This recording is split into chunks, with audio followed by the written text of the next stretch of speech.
After a historic visit to Saudi Arabia, the UFC is back home in the fight capital of the world, and it is International Fight Week, the biggest card of the summer. Headlined by a light heavyweight title rematch, Poatan, Alex Pereira, and Jiri Prochazka meet for the second time in less than a year. UFC 303, less than 30 hours away, as we take a live look at the weigh-in stage where 26 fighters will step to the scale in the next hour or so. Luckily, it's inside, because outside it is stifling hot. We'll keep you posted every single step of the way as to what is going on and what is going down. Welcome inside. Laura Sanko is here as always. Chris Weidman back in the house from Carolina. What's up? At least we're here. I don't know where DC is because he's always late. He's late for tea times. He's normally not late for shows, but he's not here right now. DC, where are you? DC. Make a look to the back of the building. Oh my gosh. I think he spilled something on his shirt. He did.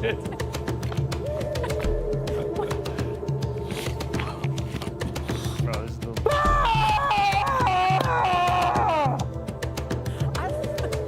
Yo, that's kind of scary looking. I thought he was having some sort of hip seizure there for a second. I have seen you tear your ACL. What is that? Did you guys see the look on Weidman's boys' faces when DC walked by him? They're like, what on earth is going on? That mask is so small for your face. The mask is small and it drops red paint off of the mask, which is now on my shirt. Well, So what- for the what- next 2 hours, crazy. I've got. Did you see my Pereira walk? That was awful. They will. You just had a hey, seizure on the way in here. They will tell stories of Alex Pereira like Paul Bunyan. He's a tall tale. Bro, what's a tall tale? He is everything. Can I ask you a question? You just had an interview with Pereira, and you said that with 2 years of wrestling, focus on wrestling, he would be an Olympic champion. Can we get back to the start of the show? You are not the host. Yeah.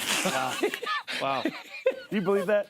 No. All right, Okay, you don't believe you that. heard But that. do you believe he's the best thing to happen in the UFC in the last 2 years? I think he's awesome. He's incredible. I think that the fact that he is where he is today with the experience he has, he's an amateur. He's an amateur. He has 12 fights, It's crazy. but he's a 2-division champion.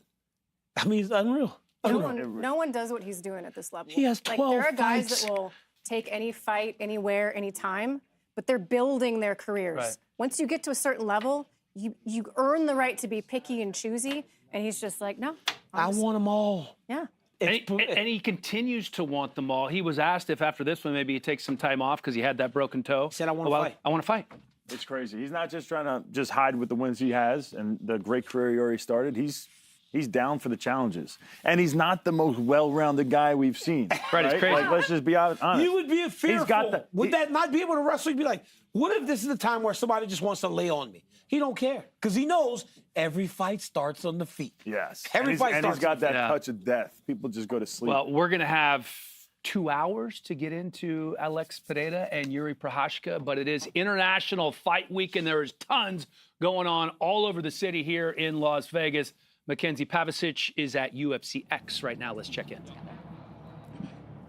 Well, can you guys believe that this is Thank the you. 12th annual International Fight Week? My favorite week of the year, truly a larger-than-life fight week. Now, I'm down at the Las Vegas Convention Center, Dan, like you mentioned, at UFCX. Now, the ultimate fan experience goes down here Friday and Saturday. You have the opportunity for many meet and greets and autograph sessions with some of the favorite fighters, and you have the chance to step in a larger-than-life size octagon, get a picture in front of the belt. There's so many fun activations all throughout Friday and Saturday here at the Convention Center. And you know what? We're going to check some of them out today because you guys know me. You know I like to find the best any place has to offer.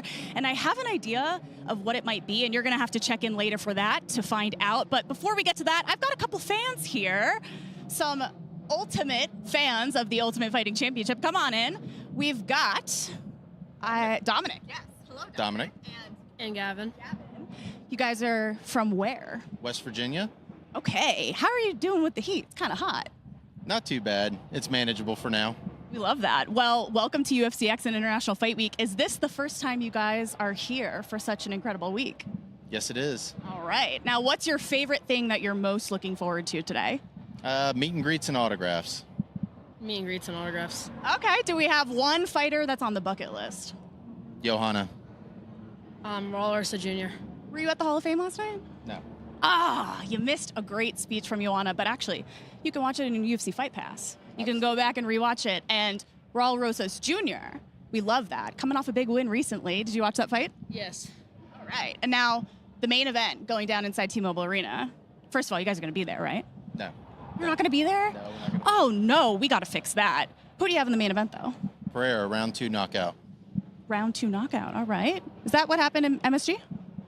I believe it was round 1. I think it was round 1, too, yeah. And I got to ask, do you agree? I got Pereira winning round 3.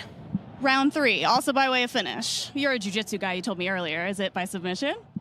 Yeah, rear naked. The rear naked choke. Off camera, we were actually just talking about how, we were going to break down a rear naked choke maybe later. There's mats over there, I think, for a Wrestle Like a Girl seminar. But you guys, can't wait for you to enjoy this incredible day. Have fun at UFCX. And guys, like I mentioned, you're going to have to check back in with me later to see what this surprise is. Oh, I got it. Love it. Thank you very much, Mackenzie. Let's take a look at what is going on. Kicking things off, Ricky Simone, Vinicius Oliveira at 6 p.m. Eastern Time on ESPN and ESPN+. Road to UFC flyweight winner Ray Saruya debuts in the UFC against Carlos Hernandez. Then it's the heavyweights, Andrei Arlovsky and Martin Buday. And the karate hottie, Michelle Waterson-Gomez, faces Jillian Robertson in the featured early prelim. On to the prelims. Undefeated Peyton Talbot, man, is he fun to watch. Opens things up against Yanis Gamori, Charles Air Jourdain, and John Silva in the first of back-to-back featherweight bouts. How about 40-year-old Cub Swanson back for the first time in nearly a year, looking for his 30th pro win against Andre Fili.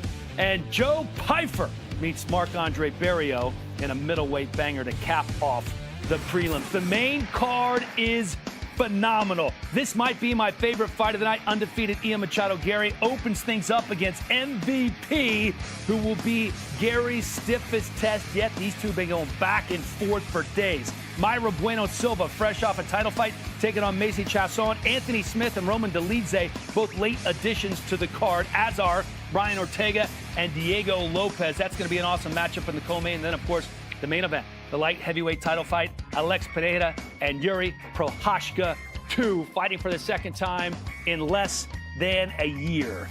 Let's bring in the man who's going to be calling this fight, the voice of the UFC, John Anik. John, as always, thank you for joining us. Love your shirt. The late, great Bill Walton, paying homage to him and your Boston Celtics. But let's talk about what's going down here on Saturday. It's Alex Pereira, it's Jiri Prochazka for the second time. And Jiri, obviously, we've talked about this a lot during the week, as you have on your podcast, looked good in that first fight in the first round. Does he feel like after your fighter meetings that there are things that he needs to change the second time around? Well, he wasn't thrilled with his performance thereafter against Alexander Rakic at UFC 300. So in the nature of spinning it forward, he felt like there was a lot of room for adjustment after his most recent performance. But certainly to be able to take Alex Pereira down and win that first round and get some things done with the striking has to give him some semblance of confidence going into this rematch. I just find it fascinating that these two guys are meeting as quickly after that first meeting back in November. The circumstances have changed, the stakes have not, but both athletes deserve credit. You know, Poaton's getting a lot of credit for stepping up here. We don't know exactly what Jiri Prochazka has been doing, but it seems like he's ready, so we'll see what happens here tomorrow night. Massive opportunity for Diego Lopez taking on Brian Ortega. With a win, Lopez has a chance to potentially jump into the top 5, but there's been a change in the co-main event. What's going on? A lot of things changing here Friday morning. Some breaking news for you. The co-main event between Brian T. City Ortega and Diego Lopez will now be contested at 155 pounds. So that is a lightweight fight now, and it changes the complexion a lot. In terms of why this is happening, no on-the-ground context for you here, but my informed speculation from our fighter meeting, and DC can speak to this, probably on the Ortega side. You know, he did offer up that the biggest challenge was going to be weight-related. Diego Lopez didn't seem to have any issue with it. So we believe because of T-City, this fight is being moved to lightweight, and I think it affects the handicap and the breakdown and everything else. Yeah, you look at the numbers right now. Diego Lopez favored by, it's a minus 135 number in his favor. Going to be curious to see if that changes and when it does so. All right, main card opener, Ian Machado Gary, Michael Venom Page, my favorite fight of the night. Already a war of words going on between these two, but MVP doesn't seem like a guy that lets that affect him.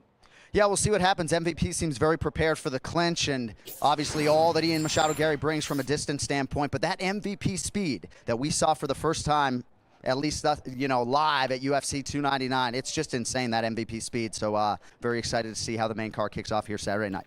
All right, John Anik has work to do. We're going to be voicing the weigh-ins here in a matter of moments. John, thank you very much.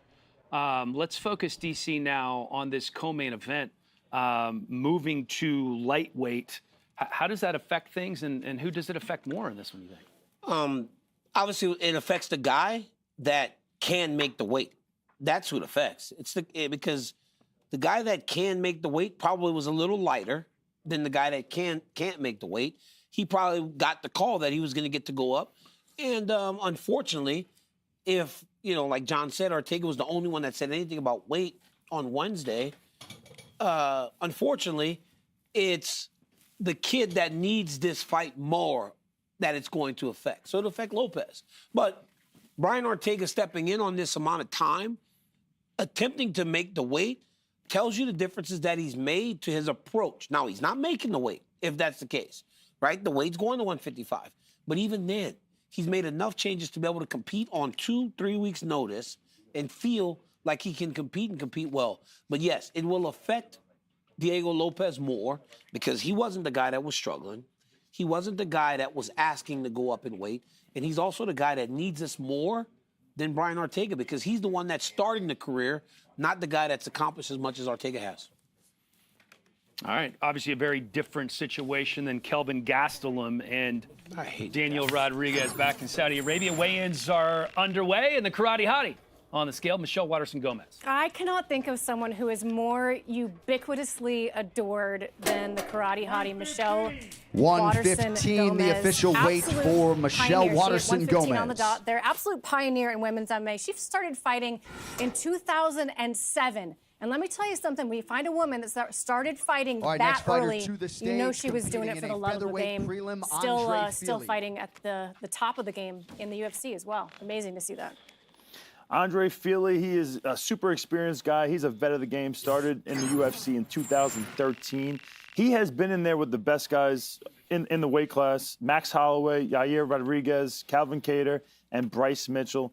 So there's nothing that's going to be new to him when he steps in the octagon tomorrow night. His last fight, he lost to Dan Ige, so looking to rebound tomorrow. How much does a tattoo weigh? 145 and a half, the official weight for Andre Fili. It's a good-looking tattoo, though. Yeah. He's got a lot of tattoos. We got some serious vets on this card. Yeah. Make me feel young. All right, next athlete to weigh in this morning, competing in the flyweight division, Ray Saruya. Ray Saruya, the road to the UFC flyweight winner, making his UFC debut. 22-year-old former junior Olympic wrestler from Japan. So DC loves this guy, putting his perfect 9-0 record to the test against Carlos Hernandez. Real charismatic kid who comes from a fighting family. His dad, Hiroshi, has combat sports experience the official weight for Ray Saruya. Right on the button at 125 is Ray Saruya. Says he still watches video of Japanese legend Norifumi next Yamamoto. Fighter to the scale, one half of the co-main event live on pay-per-view. Good job. Before Do you also watch film? Every time. Yeah, right before my shows. It gets me really pumped up. Here we go, Diego Lopez. This guy's riding hot, man. He came into the fighter meeting the other day, super confident. Feels like he's right on the verge of breaking out. 155, the official weight for 155 Diego for Lopez. Lopez. Feels like he's right on the verge of breaking out, breaking into the top 5. If he wins this fight, I don't think that it should harm him in terms of rankings in his weight class. Agree. All right, moving along now to the women's bantamweight division, competing live on pay-per-view, the number 7 ranked contender, Macy Chasson. Hey guys, it's Macy Chasson. I'm from New Orleans, Louisiana. Hey DC, I know you're from Louisiana too. When you go to crawfish boils, do you suck the head? Whoa. Don't answer that. Macy Chasson. Whoa. Let Macy finish weighing in, but I will say this. Think about that. 135 and a half, the official weight for Macy She's done a great job Chasson. managing her weight, but listen, I don't suck the heads because I'm allergic to shellfish. That's right. I forgot that about you. Dang. See, I was out. What happens when you have it? Hives. It's bad. Really? Yeah. All right, next up, prelim in the bantamweight division as we welcome Vinicius Oliveira.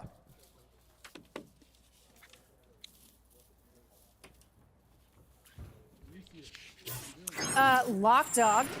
Vinicius Oliveira, absolute gangster, this kid. Won his contract, first round knockout, season 7 of Dana White's Contender Series. 136, the official weight for Vinicius Oliveira.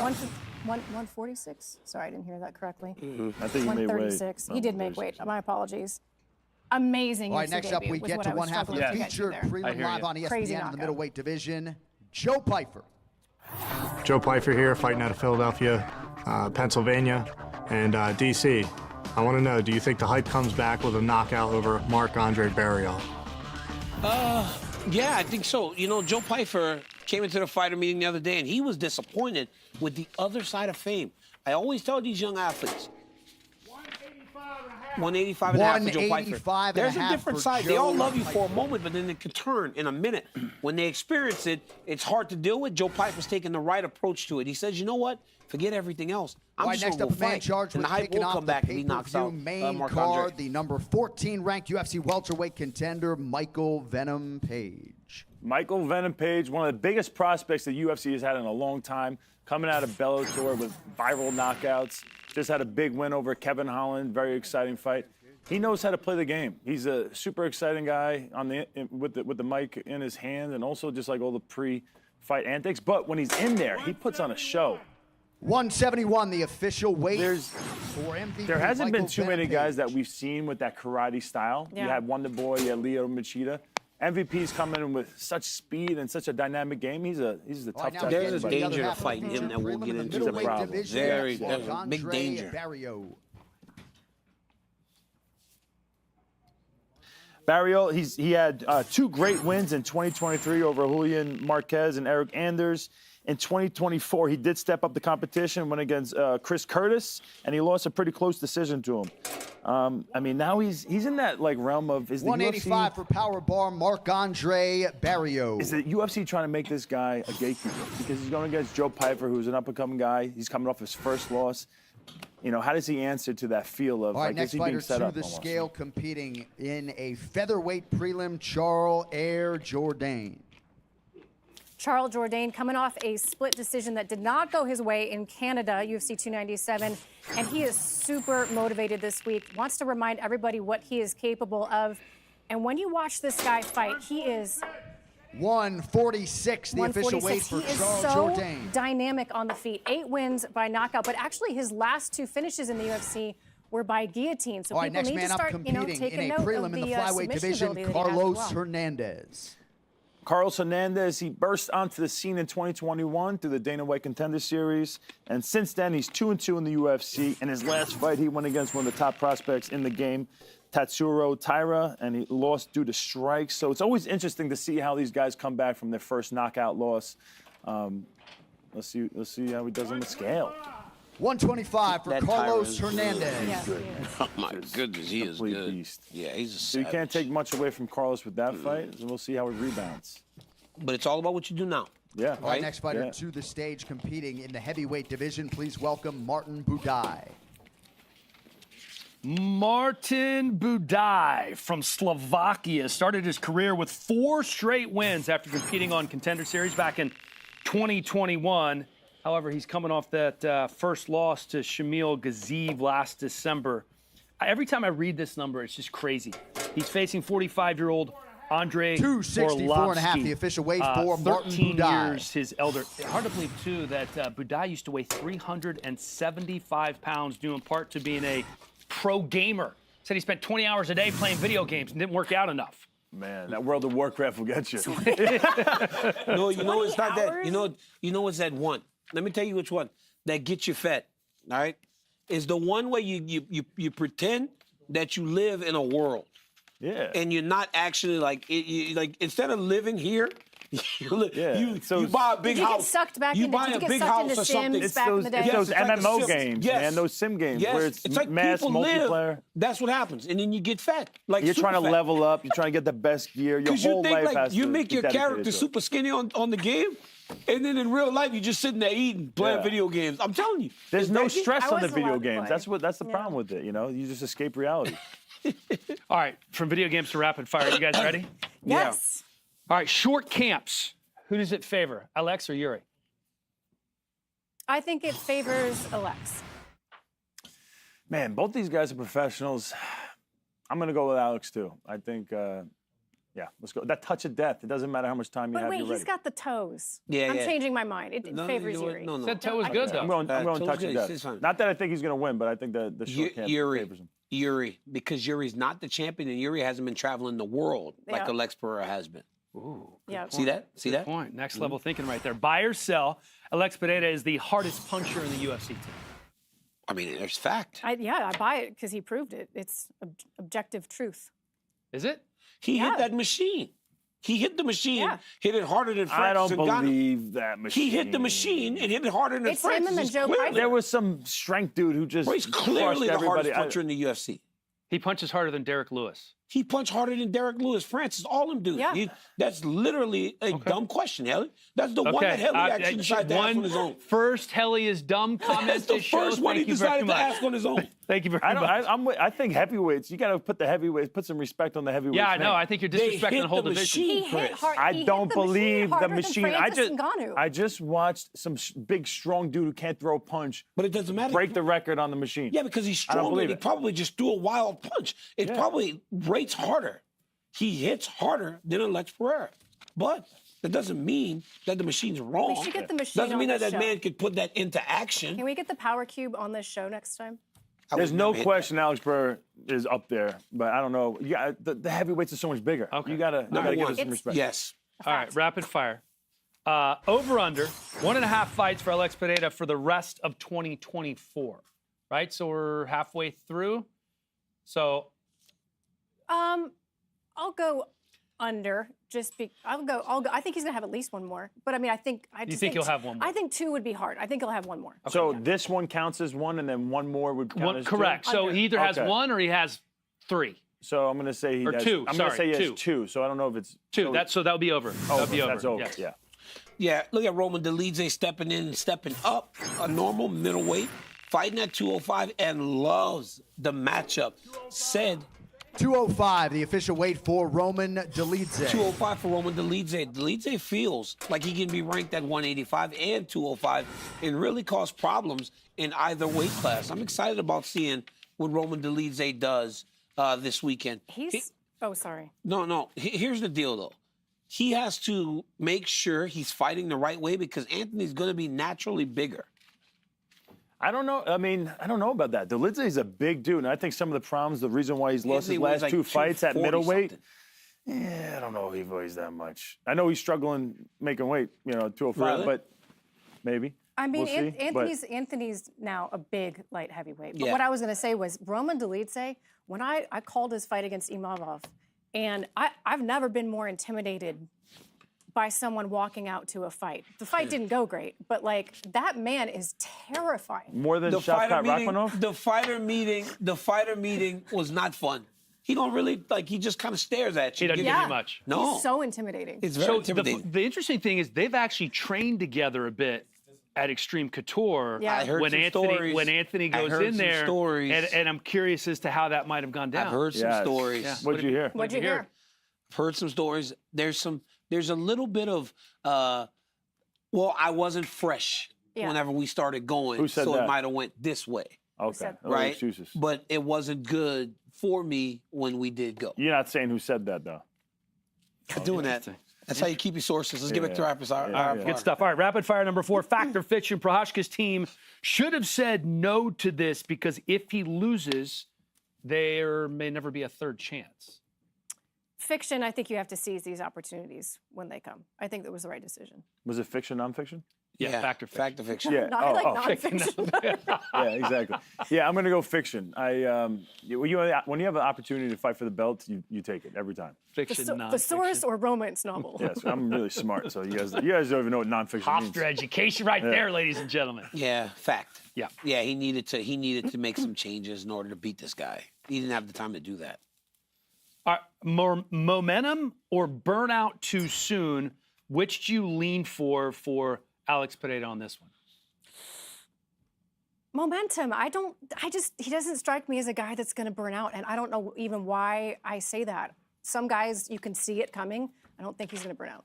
I think momentum. He's only been in the UFC, 2 years, 2.5 years? 2.5 years. Yeah. So There's no burnout at this point. And in kickboxing, you fight all the time. He's used to it. This is He's used to this. It's like a wrestler coming straight out of college wrestling, getting into fighting. They would think it's crazy to be fighting 2 or 3 times a year. You need to keep going every weekend you're used to going.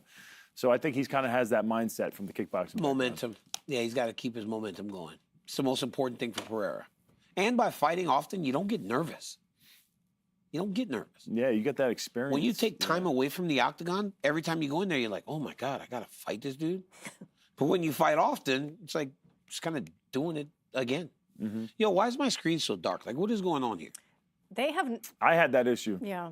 Can you go on me? I think. Am I that? Are they saying I'm ugly? You got to lean forward. You are ugly. They're shadowing you today. I think they're trying to make sure your hairline doesn't show. I, however, am very, very well lit. These guys love you. The light is shining on this side of the set right here, as it should be. I demanded to sit here. Put on Dana's shoes. Other than Conor, who is the one fighter that you would build a UFC pay-per-view card around if you could pick anyone? No. I mean, this is such a gimme answer. Alex, I don't. Yeah. Alex. No, John Jones. I'm sorry. John Jones. My bad. I forgot. Yeah. John Jones. Yeah, John Jones. Yeah, John Jones. Okay. But if John Jones get hurt, then you throw Pereira in there. Then you throw there are a lot of Sugar cards Sean that O'Malley. fall apart. Yeah. Pereira, then O'Malley, but John Jones every time. It is amazing what the matchmakers and Dana did with this card, all things considered, because the depth even better than it was initially. Obviously, you don't have the Conor Chandler fight. But when you don't have that mega fight on top, you got to build depth to the card, and they did that. I'd be interested to know the numbers. Like, I feel like Alex is becoming a bona fide superstar. I know he's not Conor yet, obviously. No one is. He's not John yet. But I'm curious to know where he is, because it feels like he is a really big deal. And he doesn't speak English. That's the thing I was going to say. And he doesn't smile. If he takes that next step, because he seems like such a likable dude, you have a great rapport with him, DC, whenever you talk to him. If he could learn a little English, I feel like his stardom would leap to the next level. I got to be honest with you. I always thought that, but I think the entry is better. I don't think he should learn English. I agree. Really? He says stuff like chama. Stoneface. What does chama and people mean? Just love it. Champion. There's T-shirts. Champion. Yeah. There's T-shirts. What does Shama mean? No idea. Champion. Oh, champion? Yeah. Oh, okay. I don't think that's what that means, It's bro. not what that means. Well, are you sure? I swear to God, I think Can somebody look up I think it just means like death. No, it means doesn't something mean like that. it can mean a lot of different things, I believe. But I think translate means fire. That's what I thought. It was Yeah, fire. that's what I but meant. it's also like, Fire. use it as like, let's go, or I think that's the awesome. entry like, fire. of him okay. and how like the face paint and the walkout and all, it's so much that he shouldn't speak English. Yeah. Let people keep guessing. Bro. Hey, bro, it's like you don't always have to show everything, right? Some of these women need to put clothes on. Leave something to the imagination. Why did you just look at me? That's weird. What? Don't be That's weird. man. He just Don't goes. look at her when I was looking for naked. you to think that was as weird of an analogy as me. Well, thank God. All right, let's go to number 8. Smack you. All right, buy or sell. Anthony Smith could work himself back into a UFC title fight due to his recent activity. He's ranked 10th right now. I say sell, but I mean that with the greatest of respect. I love Anthony, but I think he has found his groove as the ultimate guy who just turns away all these up-and-comers. And I don't even want to use the word gatekeeper because I literally think it's more than that. He's like the elitist, the most elite gatekeeper there can be. So you just said he's a gatekeeper. I'm going to say buy because of the history that him and Pereira have created between them. They literally have a beef. On the embedded, you had Pereira's son playing with Anthony video Smith game.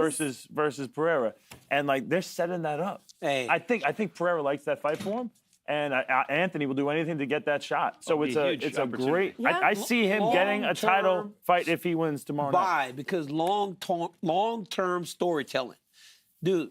It's been building since Anthony said he can't wrestle. Anthony won that fight he wasn't supposed to. Anthony wins this weekend. If I'm Alex Pereira, I'm like, I want to put this to bed with Anthony Smith because I don't want Ankalaev. Dude, I'm telling you, Alex puts glasses on and won't even look at Anthony. You notice that? Mm-hmm. When they're in the same area, he don't even look at him. He can't stand them. And the one thing the UFC loves, beef and issues. Anthony Smith might find himself in a title fight way before he deserves it because of that. It's on him. He talked himself into it. Talked himself into a fight. And it worked. Yeah, I was on Embedded yesterday. Well, those two are right next to each other. Totally ignored each other. So there is a great storyline behind the scenes. Storylines are the best. Fact or fiction? With a win, Ian Gary should fight a top 5 welterweight. Fact. I think with a win here, even regardless of the rankings, we all know that MVP is an incredible guy to be able to get past. So if he does that, I think he's ready for a top 5 assignment. Yes, and mostly because he's another guy. He's talked himself into the position that he's in. He's becoming a big star. But the skills have backed it up too. I mean, the skills has backed it up. He's undefeated. The toughest test he had was Jeff Neal in his last fight, and he got the job done. But it was I thought he did well. I thought he did well. I thought he fought well in that fight. Yes, it's time. It's time. He's got big goals, and he seems to have the goods. So yeah, and I think it should be like Kamaru Usman, because I don't think Kobe will ever fight him, but. Kamaru Usman for the winner of MVP for this guy, be perfect. Rapid fire, bro. Come on. Yeah, I think you're right. All right, whose hype train are you buying stock of? MVP Machado Gary, Peyton Talbot, or Diego Lopez? Oh, I'm already on the Diego Lopez train. I'm buying another ticket so someone can come with me. Yeah. Yes. 2 tickets, first class. Yep. I'm on MVP. I think if he gets a win over Ian Gary and he does it in a devastating fashion, he is the biggest star we've seen in a long time. MVP needs, though, right? MVP needs it. He's 37. Yeah. It has to happen right now. It's Lopez for me. MVP's in a situation where it has to happen right now. You don't have time when you're 37 and you're just getting started. That's a valid point. Diego Lopez is young. I mean, but if he gets it done, it's happening. Yes, he's there. But he needs it. There's some pressure there. Lopez. He gets it. He's on a rocket ship. He gets a top 5 opponent. He doesn't get it, then he's back there in the back. MVP at 37. If he doesn't, it's not good. All right, who is most likely to earn a title shot on Saturday with a win? Pick anybody on the card who could leapfrog the line. Most likely. Here's the card. Big fan. Oh, thank you, buddy. Yeah. I already know. We just talked about it. Can I go first? Is there looking? Yeah, go ahead. Anthony Smith. Anthony Smith could earn a title fight if he wins. Here is Mayra Buena Silva, or Maida Buena Silva. Look, Buena Silva had a UFC opportunity to become a champion last time. She did not fight to her potential. 136 for Silva. The official weight she for has looked Maida phenomenal since Buena going up to Silva. this weight class. She fatigued a little bit. She had to really answer some tough questions about herself in those later rounds that she did not do well. She intends now to turn all that around and rely on those experiences of that championship fight to carry her to a big victory, a victory that she needs so desperately. Peyton Talbot, 25 years old, graduated from Nevada, Reno when he came on the Contender Series.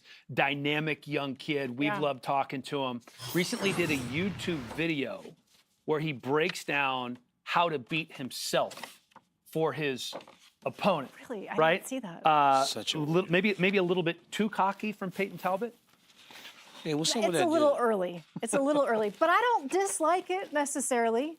I mean, it may be just a touch early to be saying some of the things that he's saying. That's the kid I saw think yesterday. you need that edge. I think as an up and comer, I think you need that. You need to see that confidence. Here's Jillian Robertson.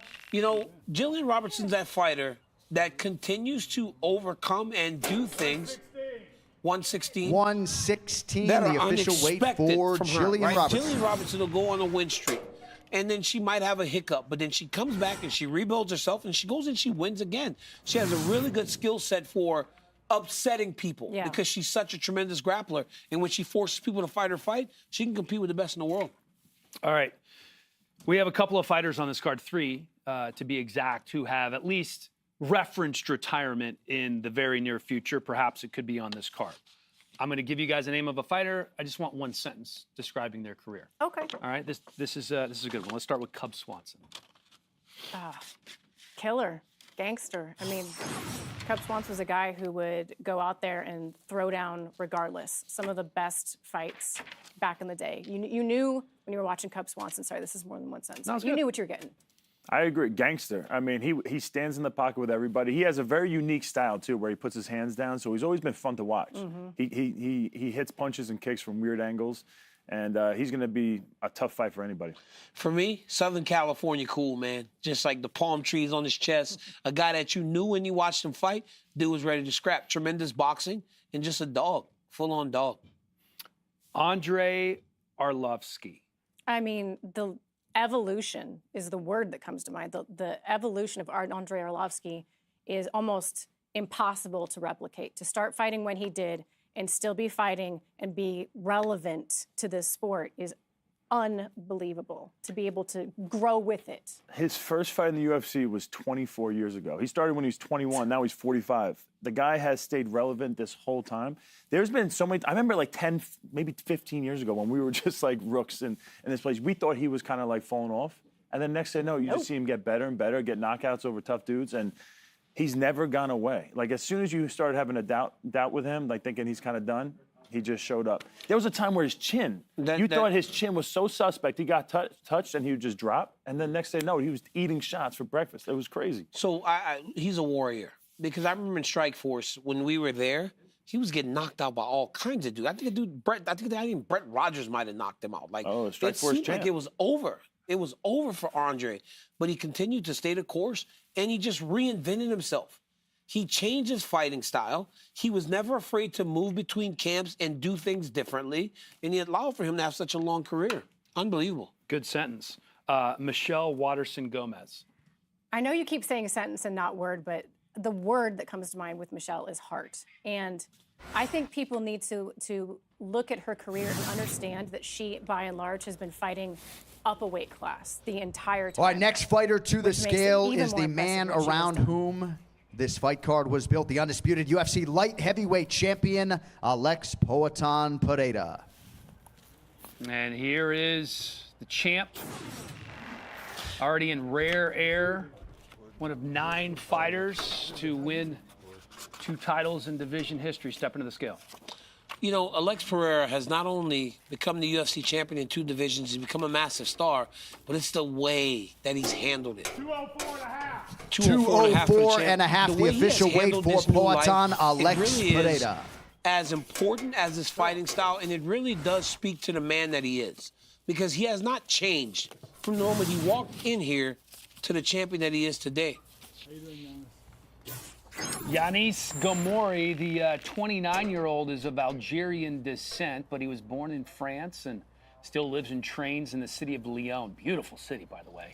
Lost his 136, the official weight for Yanis Gomori. In Paris, and he's going to be one of, if not the biggest underdog in UFC history going into his fight with Peyton Talbot. We talked about Peyton Talbot being a rising star. Right now, Gomori is a plus 1,000 dog. So the Desert Warrior has some You should never do that in a fight. It's still a fight. Agree. Anything could happen. It's still a fight. That's why they made us stop betting. You would have took the other guy? What? Yeah. Minus 1,000? No, plus 1,000. Oh, you plus 1,000. I don't know what. I don't know. For somebody that is barely start, absolutely. Yeah. He's got all finishes though. He's undefeated. No, man, I'm putting a little cash on the other guy. Yeah. Because imagine if it wins. You got to throw him in a parlay. You take a chance. You throw it on Gomori. Gomori. Yeah. You throw him in a crazy parlay. If you're got a guy that's coming in on short notice against Anderson Silva at his peak, right? Okay, maybe I wouldn't do it. But Peyton Talbot, I barely know who Peyton Talbot is, so no disrespect, but like Peyton Talbot's a stud. I don't care. Yeah, he's just so no, but early. I get it. I understand. So early. Come on, man. We don't know enough. Hell, he gave him a YouTube video on how to beat himself. Hey, who you know what I mean? Impressive. Who That's he beat to be a confident guy. -1,000 favorite? Who did he beat to beat somebody to be a -1,000 or to have his opponent be a plus 1,000? Or who did that guy lose to? Who did that guy lose to? was the last guy that he fought, who was also a contender series guy. I Who was know highly Cameron touted and Simon highly is. thought of. He beat Cameron Simon? He did. And this other guy's won fights before. Oh yeah, he good. Right? Like he's not. Well, it's his debut. It's his debut, but he's won before. He beat Cameron Simon? Yeah. Yeah. Oh yeah, I don't know if I'm betting on the other guy. He beat him easy? Yeah. But I called the fight. Did I call the fight? You call the fight? They all run together these days, DC, huh? Oh my God, he's good then. He's I legit. think he called it with me. All right, next fighter to this I'm telling you, Peyton Talbot division, Cub you'll love Swanson. the kid. Very cerebral, one of those gamer kids. Great looking kid too. He's a future star. He's here. You like him? Cub Swanson, another guy, like I said, California cool, but reality is this guy has been so good for so long because he's a student of the game. he's not only a fighter. 146, the official weight for Killer Cub. He's a manager. He's a coach. Every day you're in there coaching, you're helping people get better, but you're also getting better. And Cub Swanson is smart enough to recognize that every time he shows a rep, he gets a rep. And him and I were talking about that once, and he's like, I've gotten better since I started coaching. UFC heavyweight champion, future Hall of Famer, the Pitbull, Andrei Arlovski. We were just talking about him, man. I mean, he is the vet of all vets. His first fight was in the year 2000. 24 years ago, he made his debut at 21 years old. We've seen moments where he was a UFC champion, and then there was moments where it looked like he was going downhill, but he kept reinventing himself. And he stays super open-minded and is always looking to improve, and that's why he's doing as good as he has. The official weight for that being Andrei said, Arlovski. he's such a good dude, even though he looks so scary. But he is on a 3-fight losing streak. So this might be one of those moments where we see, wow, he bounces back again, or not. So tune in.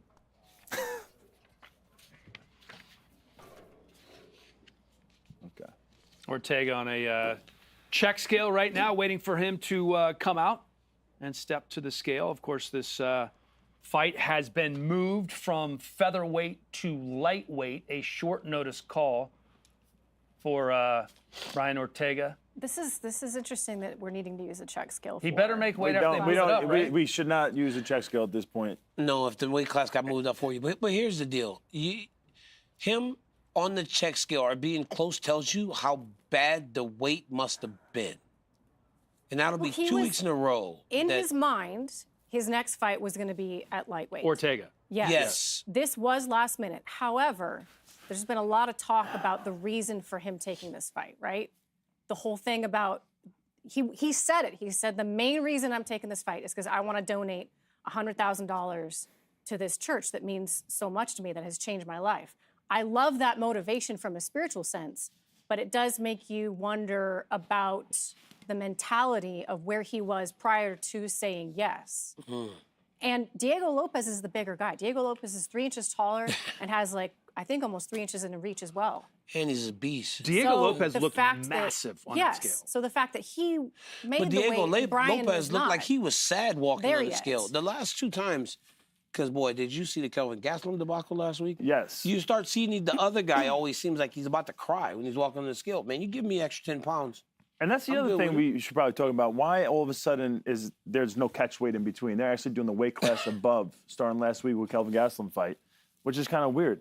You know, everybody's trying to make weight. That's a good point, actually. And they're not doing he's 2 pounds over. I don't think the catch weight is something that we want to start making. In like the co-main event live on pay-per-view, the number 3 or ranked just they miss weight and they fight at that weight and he gets the percentage. Brian T. City Ortega. Well, let's take a look at how Brian looks here. Obviously, got through the check scale procedure. But, man, he had such He looks like he's hurting to make 55. Yeah. 155. All right, we did it. 155, the official weight He looked so good Brian last Ortega. time out, though, I will say that. I mean, coming off a long layoff to go out there and face a very tough Yair Rodriguez in Mexico City, got the submission. He's changed a lot of things in his life, and you get the sense that he is a very different person overall. I'm excited to hopefully get a chance to talk to him maybe later. Hopefully we do. He is on the schedule as one of our interviews. But we'll see if he's Ortega. up for it, Yeah, obviously. well, I wouldn't do it. Well, there's a lot of times you would say no? I wouldn't do the interview right now. You got to go hide a little bit. Yeah, you got to go hide a little bit. Yeah. That's all right. Because he's going to have to answer those questions the day before the fight. DC's just going to hammer him. Yeah. I'm definitely going to. All right, here is Ricky Simone stepping to the scale, 31-year-old from Vancouver, Washington. One of the OGs from the Contender Series, now in his 6th year in the UFC, looking to bust out of a 2-fight skid after winning 5 in a row. He has fought some huge names. Rob Font, Uriah Faber, Song Yadong. Those guys were main events together. He actually beat Merab Dvalishvili in his UFC debut, and he's facing his stiff test against Oliveira on Saturday. All right, new segment, guys. DC, get off your phone. This is defensive strategies presented by Ayers Tech. You guys each picked one fighter on the card, and you're going to talk about some strategies defensively that they're going to employ. Senka, let's start with you and Diego Lopez. Yeah, for Diego Lopez, and some of this, honestly, I'm adjusting a little bit because of the higher weight class, but by and large, he cannot engage with Brian Ortega in long stanzas of just straight boxing. That's where Brian Ortega really shines, when he gets behind his jab. So Diego Lopez needs to really manage range here, be all the way in, mixing it up right in the pocket in the clinch, or be all the way out using his kicks. And then second of all, he cannot let Brian Ortega grab his head from any position. Brian Ortega is so good at grabbing half collars high, just starting to put some weight, and then before you know it, he's got a guillotine. So that's something that Diego Lopez needs to stay way away from. What does Anthony Smith need to stay way away from defensively? So Dolidze, he's going up a weight class, but he's a very powerful dude. He hits very hard. And so Anthony Smith needs to be very calm on the feet. Don't get too aggressive. Keep the guard high and just prolong this fight as long as you can. I think the longer this fight goes, we've seen Dolidze does get tired. In terms of the ground, because both these guys are jiu-jitsu black belts, Dolidze is very good with the leg locks. And Anthony Smith, after I've rolled with him a bunch of times, he loves the leg lock positions. But I think with this fight with Dolidze, I think he should just stay out of that and just focus on like good positioning on top and bottom. DC, what are you laughing at over there? What are you doing? He did 5 keys. That's my boy right there. He did 5 dashes for 2. Oh, I didn't know they asked. I'm an overachiever. I didn't ask for a number. I just said give me some keys. Yeah, King Helly over here then just 2 asked for a number. defensive keys. You only have 2? Yeah. I also had 2 because the 2 was the assignment. I wanted to leave it up to you. If he studied a little bit extra, he did extra credit. Right. All right, DC, what about Jiri? So that's one of the areas I feel is going to cost Jiri a little bit, is that he didn't take time to address one of the biggest issues he had in that fight is the leg kicks. He has got to check leg kicks. He didn't do that against Alex. So while he was having success, Alex was breaking him down, making him stationary, so that then he would have to trade with him. And if you trade with Alex Pereira, we have learned, you get knocked out. So he's got to find a way to check leg kicks. Sadly, in the Rockets fight, he still didn't check leg kicks, and that was a problem. And then he can't stand in front of him. He cannot trade in the pocket. When he's in the pocket and he's in range, he needs to get takedowns, because that wasn't a hard takedown that he got in the first round of the first fight. But when you stand there and you're throwing wild, you running the risk of just getting caught by something. That right hand he got hit with the first time, it wasn't even clean, but it knocked him off balance, and the left hook finished him off. He's got to check kicks, and he's got to be careful with trading in the pocket. All right, I think that was a successful first segment. Defensive strategies presented by Ayers Tech. EMF radiation is a growing concern for everybody. Discover why UFC athletes trust Ayers Tech, the viral EMF protection solution and official UFC partner to boost performance, neutralize wireless radiation. Visit ayerstech.com to get yours today. And we have our first very special guest of the official UFC 303 weigh-in show, quickly becoming one of my favorite fighters in the promotion, Michael Venom Page, kind enough to join us now. Good to see you, my friend. Yeah, good. Let me just start off with this. Your first fight against Kevin Holland, your first fight in the UFC, he was so confused, so baffled. You can hear it. You talked about it on Embedded, watching that fight back. Do you feel like you're going to be able to do the same thing to Ian Gary that you did to Holland? Yeah, you know, there's guys in my gym that are still frustrated with me, and I've been training with them for coming up to 15 years now. So I definitely feel like that's one of my traits. One of my main traits is just the style is awkward. It's not something that you don't get to come across, you know, prior to. You know, it's very hard to find anybody to kind of replicate me. So your first experience of that style is in the cage. So yeah, a lot of people do tend to, you know, feel that way, and I think the same will happen on Saturday. Yeah, your poor opponents can't find somebody to train with that fights like you. Such a unique fighting style. Is there somebody that you patterned your game after growing up? Not really. Just the style of freestyle kickboxing is that style. Like I always tell people, it's not something that I've made up. If I was to bring you to a freestyle kickboxing competition, you'll see the kids of 5 to 10s and all of the same sideways style. I added my personality to it, but it's you know, the styles out there exist. You know, you and I spoke the other day, and we talked about how Ian Gary wants to add a little bit to the fighting. Yesterday, you guys were at the press conference. I mean, he is hurling allegations at you. He's screaming, he's yelling. What did you make of all that energy? It changed because before, it seemed like you guys were in the back. You met his son and everything was all good. That actually happened after. That Oh, happened really? all that? Oh, that's crazy. That actually happened directly after. So it was just all good after you got off the stage? So this is my thing. Like, I feel like a lot of people, especially with myself, because I've managed to put out many highlight reels, it's not something that you know, anybody in the MMA game can really ignore. It's something that people have seen, and he's also, you know, younger than me. He would have seen it as he was coming up.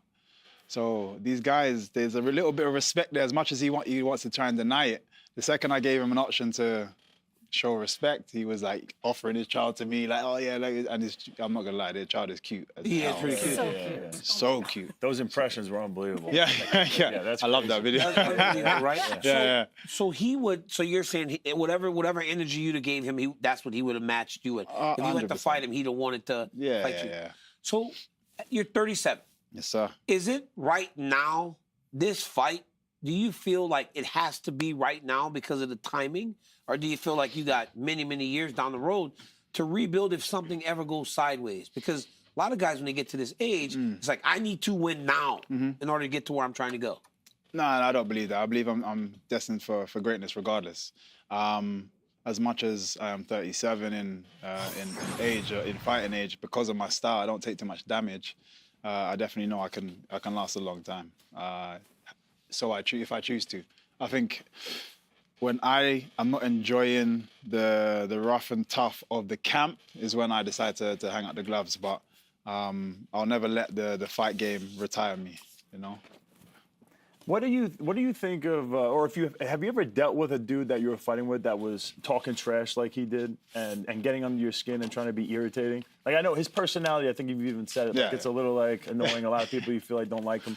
Yeah, thank you, sir. Has that gave you more, is there like emotion there where you want to like actually hurt this dude now and put a little bit more oomph onto the punches, or is it just like another day? Yeah, it's definitely another day. So you know what it is? Because I am a frustrating fighter, I see what that emotional, that you know, that pocket of emotion can do to a fighter. So I'll never let that happen to me, regardless. I can objectively be like, this guy's annoying, I don't like that guy, or I like that guy, I get on with that guy, whatever, objectively speaking. But then when go time, that's just all work. It's just a job that I need to get done. There's no emotional attachment there. And I feel like even in my fights, I'm very present. This is why I'm able to, all my celebrations and so on and so forth, it's not a burst of emotion when I win. I'm like, finish the fight, and then I'm, okay, I got things planned, I need to go. I'm still very present the whole way through, and I think that's just, that's a key to have. Because it's hard to find a guy like you to kind of mimic your style, what do you think his mindset is coming into this fight? Do you think he's just going in there like as another guy? Or do you think he has a specific strategy to be able to deal with you? Like I said, I feel like he's seen me for a long time now. There's going to be demons in the back of his head that this can potentially be him. You know, the highlight reels that he's seen of me. He's going on pure confidence, but because of that frustrating style, that can U-turn on him very, very quickly during the fight. I think he's going on pure confidence to get him there. I don't think he genuinely believes, he talks like, I'm faster than him. I don't think he believes any of that. I think he's just like, you know, he has to keep persuading himself, I'm going to beat him. You know, he's not as good as me. This is why he keeps saying he tried to belittle me outside. I don't even think he believes that. He's trying to persuade himself that that's the case. And it's not like you just have these highlights where it's, oh, that's a great knockout. You're hurting people. Bad. I mean, Cyborg's face. I mean, did he ever fight after that? No, I don't believe he did. No, I mean, you guys could go and look at those X-rays. Or don't. It's the grossest thing I've ever seen. That's great. BBL Gary. All right, I listened to BBL Gary last night. Some might say it's a bot. All right. Did you write those so poetic lyrics yourself, or did you engage someone to do that for you? Yeah, so fortunately, I've got a family of absolute jokers, but we love to laugh, sing, dance, just the whole shebang. And I'm sure, you know, if we're in the building together, everybody will hear us together, you know, I absolutely love them to bits. But like I said, we're all singing, all dancing. Second, we have an idea, and the ideas usually come from just us sitting down, cracking on each other and that. once we have an idea, we're like, let's go to work. So my brother's got a studio, my brother-in-law's got a studio, he does producing and this and that. So you just get busy and start working. Are you really walking up to that? 100%. I love it. 100%. Everyone has to go to YouTube and watch that. It's. And you let people know. you want people to be singing that when you walk out. Right? So I want that concert feel. Like I always try to bring something different to gift the fans, whether it be something in a walkout like the Undertaker that I did last time. Celebrations, I got, the Pokemon celebration, the Gauntlet. I always have something in mind. And this time I wanted to give them that concert feel. So I wanted to release a track. It's on Spotify, go and get it. BBL Gary, it's catchy. And it's simple. I wanted something catchy, simple for everyone to just bop to, come out, we all enjoy it. And then, I get to work. You always have a vision for what you want things to look like. So what are you envisioning in terms of a finish? In terms of a finish, is hopefully another horrible one. What was that? Hopefully another horrible one. Yeah. Hopefully. And then, we're going on holiday after that, having fun, having a party. I'm trying to find BBL Gary on Spotify right now. I just found it. Hopefully it pops up. I was going to try to sing it. There's a whole intro. Oh, yeah. The whole thing. I kind of need to fast forward it. What does BBL stand for? It's a Brazilian butt lift. Brazilian butt lift. Yes. Yeah. It's a fake butt. That's pretty good. Good luck. Can't wait to see you in the octagon again. Thank you so much. All right, buddy. Good luck. Thank you. Good luck, man. being a Thank man, you so brother. much, man. I appreciate you guys. We got a lot of downloads on Spotify right now. BBL Gary getting ready to go. Later, brother. Back to the weigh-in stage, Senko. Yeah, here we got John Silva earned a contract last summer on Dana White's Contender Series. And I always say this, but it is so true. It is so hard to live up to the expectations that you create on that show. But man, did he ever do that in his UFC debut in January. Round 1 knockout of Weston Wilson. And that's what you can expect with this guy. I mean, 9-fight win streak, 92% finish rate, tremendous striker.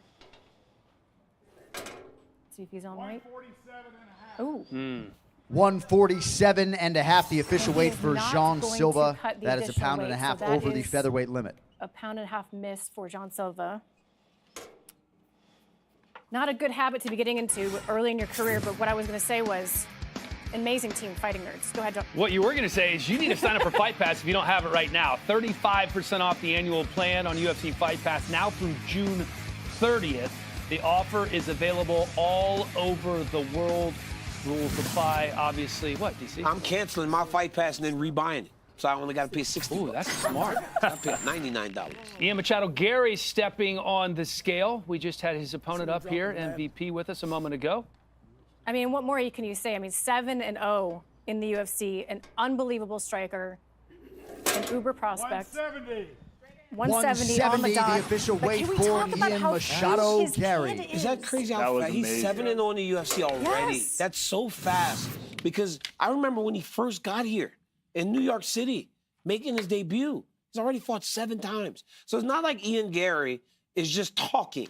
Ian Gary's competing, and he's winning. He's winning. And he's doing it consistently and talking. And producing adorable children. People need to give him more respect. Like Max Holloway. That was awesome. That was great. That was awesome. Watching you watch it was probably my favorite part. It was awesome. That kid is awesome. Bro, but he needs to, people need to give him more respect. I don't understand. You don't think, I mean, listen, there's a lot of stuff that's gone on outside the octagon and the way he talks. But inside the octagon, you don't think people respect him enough? It affects how the average fan They perceive him. Yes. Yeah, they don't perceive him in the way that he should be.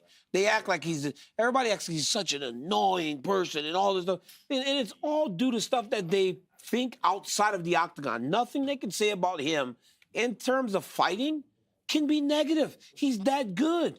And you know what? When people build an idea of who you are, they judge your performances, even when they're good, on the way that they feel about you outside of the octagon. So when people are saying stuff about the Jeff Neal fight was tough, sure it was tough. Shavkat had a tough fight with Jeff Neal at times. Jeff Neal is really good. He's been in the top 10 for a long time. When you fight those level of guys, it's supposed to be tough. And Ian Gary, I thought, fought well in Anaheim. And I think that outside perception bothers him, and it shouldn't, because he's a savage. He's so good. This is the defining fight of his career to this point. He's never faced anybody like Michael Venom Page, so perhaps he gets the credit that he deserves if he can take down MVP on Saturday. Speaking of great fighters, Mackenzie Pavicic is with 2 of them right now. Mackenzie. Yeah, well, I mentioned the autograph session earlier, so we had to pay a visit. Look at me, I'm sandwiched between two absolute legends. He's super focused, guys. There we go. Now, Holly Holm, what's it like to have the opportunity to spend some FaceTime with all these fans?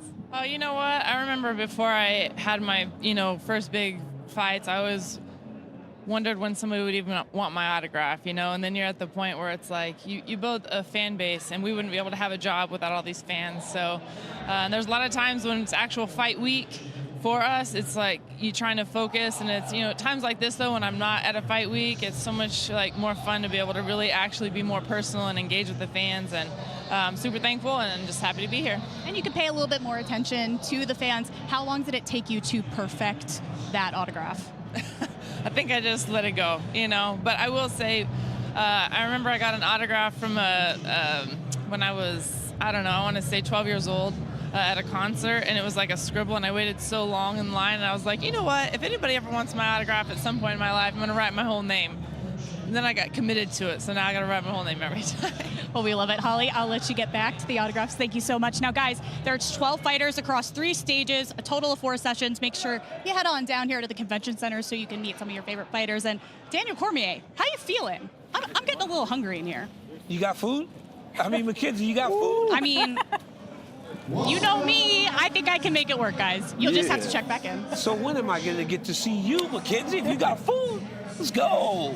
You see me now. You see me now. The magic of television, maybe we'll make it work. That's normally what Mackenzie brings every weigh-in show is some of the best food in whatever city we're in. Oh. Yes. Now she's just bringing some of the best interviews goodies. with some of the best fighters of all time. We appreciate that. All right, we like to play some games here. Let's go.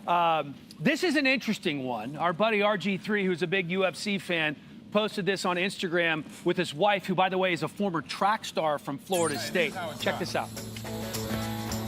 And you're trying to run with your same arm and your same leg up at the same time. So you actually have to run fast, though. This is going to be a Not a hop, it's a run. That was a run. That was a run. That was a run. But you will be judged if the belt is on the line. Who's judging this? Take the phone and watch me. Yours. Me, of course. Okay, here All right, she so goes. here's his wife. She, again, former track star at FSU. Yeah, think about it. Yeah, look at you. She's Look struggling. At you. Yeah, look at you. I thought it was easy. The dog's the judge here. The dog. She kind of had it. We're judging both speed and technique. Yeah, Speed and technique. I guess we should have a race. Listen, I'm going to demonstrate race? because You I going think I think I have this down. Yeah, you play lacrosse or something. I mean, right? there's the 3 of you fighters, and then there's an athlete on stage. All right, here we go. Same arm, same leg. Here we go. That is terrible. What? That's opposite. That's really No, bad. it's the same, but that's That a is weird awful. skip warm-up. Go ahead, Chris. All right, we ready? Okay. Run back. Run back. Run back. You can That- just No, be stop normal. skipping. The You face just adds 2 normal. points, for sure. Don't act Oh, like you you almost try. broke You it. gotta I did try. Why don't you try? Special. What is that? He's off. He's doing It's not opposite. even doing He's it. doing What? I opposite. did, actually. Same arm, same leg. You're not doing it. Well, go, Laura. Me? Go, Laura. All right, I would like to point out that I have. Okay, very Oh, light- get over take it. your shoes off. Excuses before. Got it. Nope. Par for the course. She set it up. What is that? Oh my God. That That is is Ah, awful. it's hard to do. That is so embarrassing. All right. I feel You gonna run bad back? for Roman I'm Demetriou no, to I'm watch gonna this. walk. Stop, dude. Does Stop. this Don't count touch as an arm pump? Focus, focus. Wait. Left first, left first. No, it's opposite. He's not- not the Oh, he's opposite. so Doing off. exactly You guys, I don't opposite. understand why this is so difficult. That was good. I That was think I not did good. the best. That was good. You didn't have one arm and one leg that were the same you- up to you were the just other. running. You're just You're running. off already. You're off. Look at their face wins up. That's the whole time I stared at It's you. really bad. The whole time I stared at you. It looked like he was running So into a none of buffet. you guys did it well. I think this belt should remain vacant, but it has to go to somebody. It retains. Hell Yes. yes! Yeah. What? Are you joking He me? practiced. Let's go. I had the most Practice. consistent You're the only steps one in a that row. knew we were going to Take do it. this. No. You in that's- your hotel room last night, like, oh, I got He this. definitely did. I got this. What do you? About Don't to slap backhand you. me. That's crazy. Hell yeah, has the belt? That's not going to last. No. Yes. Oh, I have a message from DraftKings. That's never lasted. First of all, they've Want me to hold it for congratulated you? me. Yes. All right, let's take a look at the odds presented by DraftKings Sportsbook. The crown is yours. Yes, it is. The crown is yours. The best partner. The belt is yours. And the belt is mine. All right, I let's second that. As a UFC announcer with a front row seat, I've been known to get pretty excited. And with this latest DraftKings offer, you can too. New customers take down $150 instantly in bonus bets when you bet just $5. Now you're feeling it. Download the DraftKings Sportsbook app, sign up with the promo code, and turn $5 into $150 instantly in bonus bets. The crown is yours.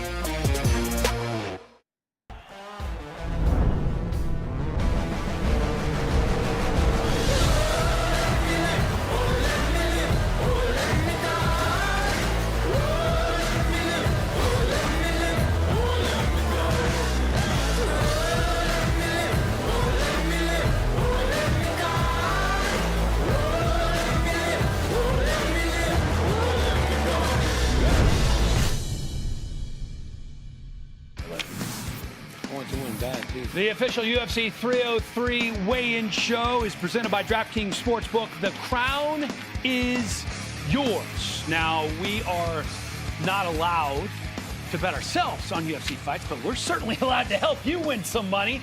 How about some official DraftKings Sportsbook parlays that you think might do pretty well, Cinco? Let's start with Chris. I was going to say ladies first. Was that a snort? Sorry. I just got retracked. I was building. I know you were excited. I'm sorry. A little bit. All right. I got the bet for you guys. MVP round 1 or round 2 by, any stoppage or KO? By any finish, round 1 or round 2, plus 500. That means you throw $100 down and you win, you get $500. All right, Cinco, you're up now. I think the reason why this is a good bet is because I think the style is so hard to figure out, and that first round and those first couple rounds are the most dangerous for Ian Gary. We know you're smart, Chris. Just wrap it up. I'm very loquacious today.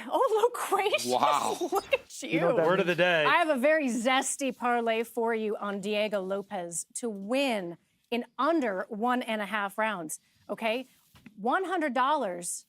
Yes, they are together. It is a parlay. $100 wins you $215. That is an ROI of 115%. That is an excellent investment, ladies and gentlemen. ROI, that's just entrepreneur. You start compounding that stuff, and it gets wild. Don't do it.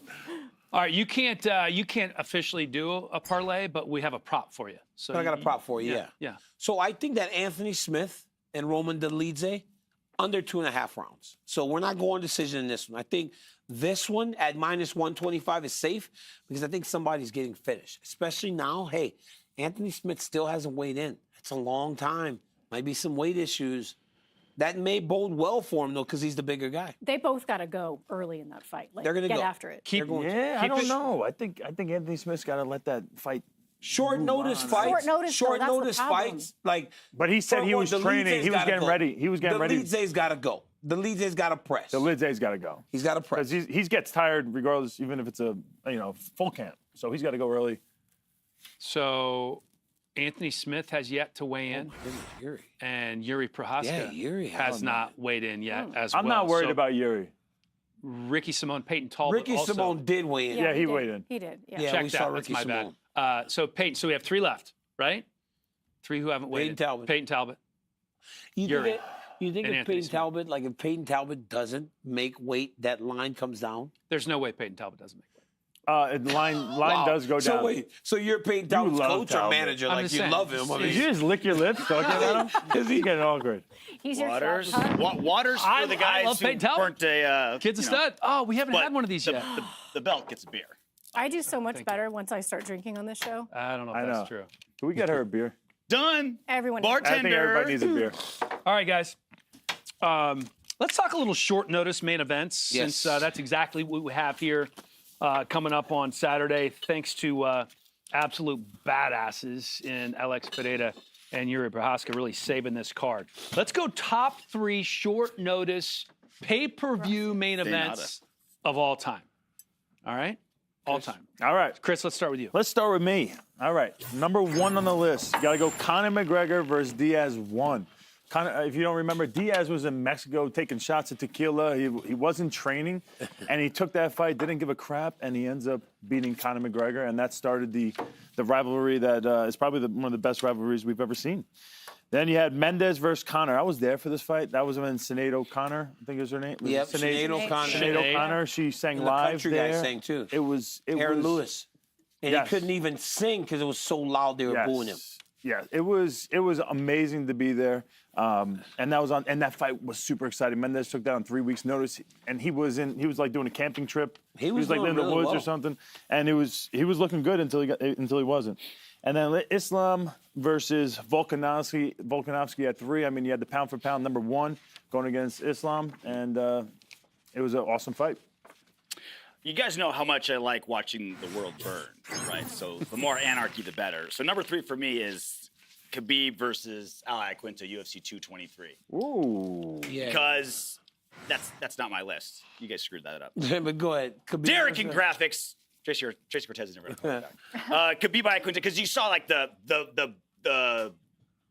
bus dolly. Bus dolly, the fact that he didn't make championship weight, so he was fighting for the belt, It was but supposed not to be making Tony, and then it was Max, Tony, and then it wasn't around. Max. Just like the anarchy. Like if there was like a weigh-in show back then, oh my God, we'd have so much fun. 100%. That was kind of my curveball, and then the two are. But you didn't talk about Al's performance. The only guy to go decision. Go 5 rounds. Went the 5 distance, rounds right? on 1 day notice, and he was fighting a 3-round fight. He had to go against Khabib for 5 rounds. And yet you didn't put him on your list. Yeah, that's terrible. He's my #1. He's on my list. He was such a good performance. He's off the line. Yes, he's better than the list could possibly be. #2, Diaz McGregor, UFC 196. I mean, the fact that like he beat Michael Johnson, called out Conor McGregor, Nate Diaz did, and we're like, there's no way that's going to happen. Okay, bro. Gets him and becomes a multimillionaire fighting Conor. And then Bisping Rockhold, too. I mean, I said going into that fight, like if Bisping's going to win, he has to do something he's never done before. And he threw the best punch of his career in the biggest spot ever. Yeah. Incredible. And became champion. Because they fought before. If you watch that first fight, it's like, all right, he dropped him, he submitted him. Luke beat him up, man. It wasn't competitive. No. And for him to come out like that and knock him out was crazy. And then Luke was never the same. Yeah.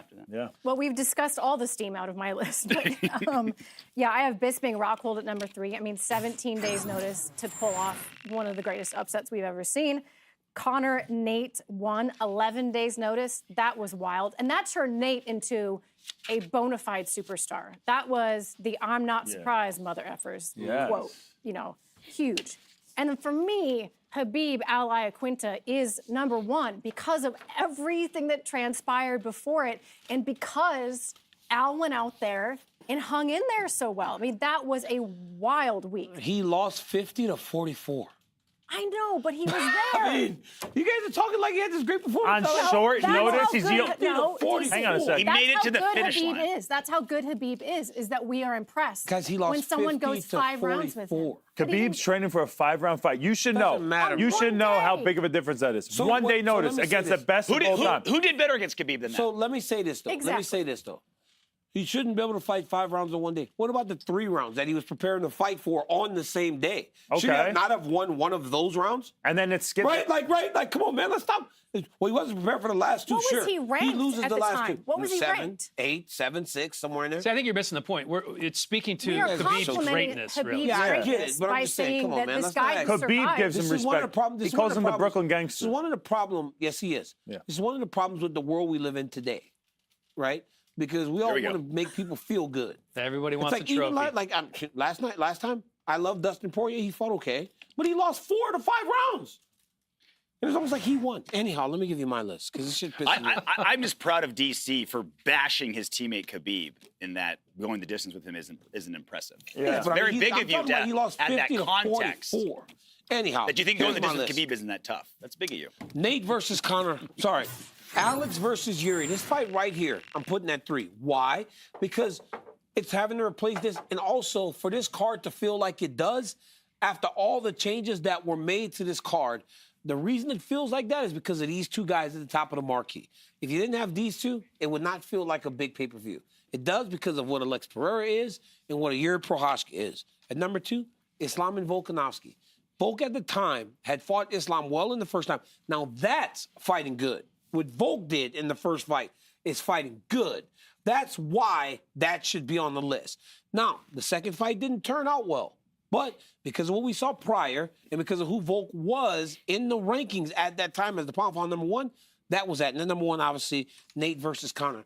But what Volk did against Islam in the first fight, that you applaud. You don't applaud a person just surviving. He lost 49-46 on a scorecard. He lost 49-46 on one card, but then he lost 48-47 on 2 others. He stopped multiple. See, that's what's wrong with society today, guys, is that we're just rewarding just getting to the finish line. But that's winning 2 rounds, not losing 6 rounds in a 5-round fight. I understand your point. Volk fought fantastic. I understand your point. In terms of this fight that we have coming up, it seems like both guys, Alex and Jiri, fight the same way no matter what. Is there one that maybe short notice benefits more than the other? Well, I mean, I think like we said earlier, I think that it's not so much that it benefits one. I think it disadvantages Alex a little bit more. However, the calf kicks for Jiri Prochazka were 100% the biggest factor the first time that they fought. And you said it as well, DC. When he fought Alexander Rakic after that, he still had not figured out how to deal with the calf kicks. He still does not have enough time. That is a defense that you need so many reps to be able to integrate into your game. So I think it affects him in that way. I think it affects Alex in the sense that he was off doing seminars. Of course, the guy's always going to be ready to go in shape mentally. I don't know that his game's going to change all that much, but a couple of broken toes, kind of vacationing in Australia. That's how, I don't know. Those are the only factors. But in terms of like, is Alex going to fight differently if he has a full camp? Other than the injury, no. He is who he is, and I think that he's been working his wrestling long enough that that's going to slowly come along. I made a really good point earlier, and I'm going to make it again. Alex Pereira is the champion, so that means he has to travel the world. He has to do all these things. He has to, meet and greets with fans. I remember when you said seminars. that. Yeah.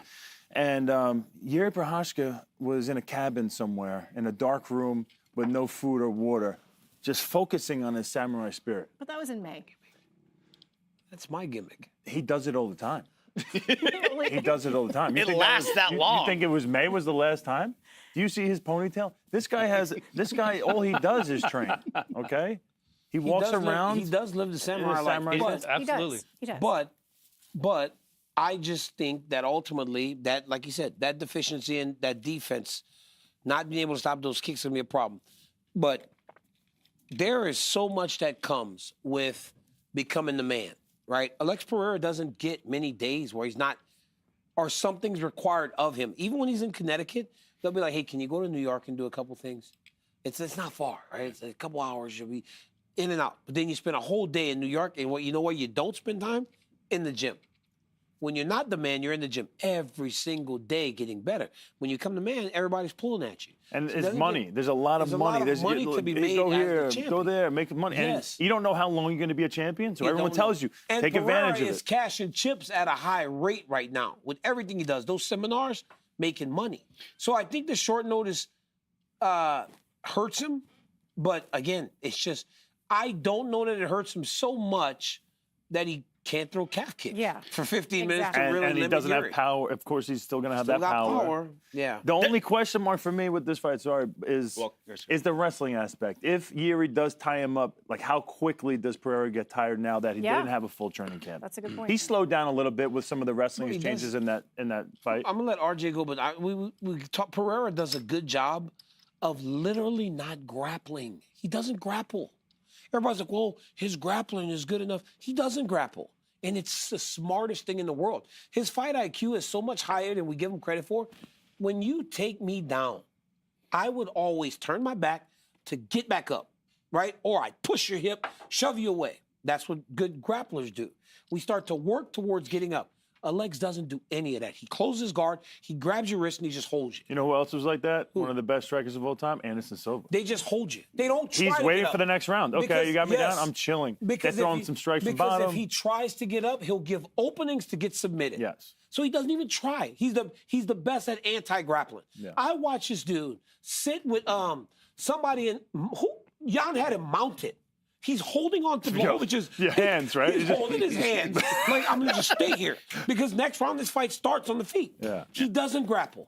That's why I was like, well, he's grappling. He doesn't grapple. He literally just waits the position until you get to the next round. And you could not, that's the smartest thing you could do. I would never teach him a hip escape. Does that come from training with Glover, or is that? I think they figured out in Plenio. They figured out this is what we have to do. They're cramming to make sure this guy is not going to get submitted. If Anthony Johnson, when I would take him down, he would panic and he would turn his back. So that would just choke him. But if that was, he should have did better of just locking up.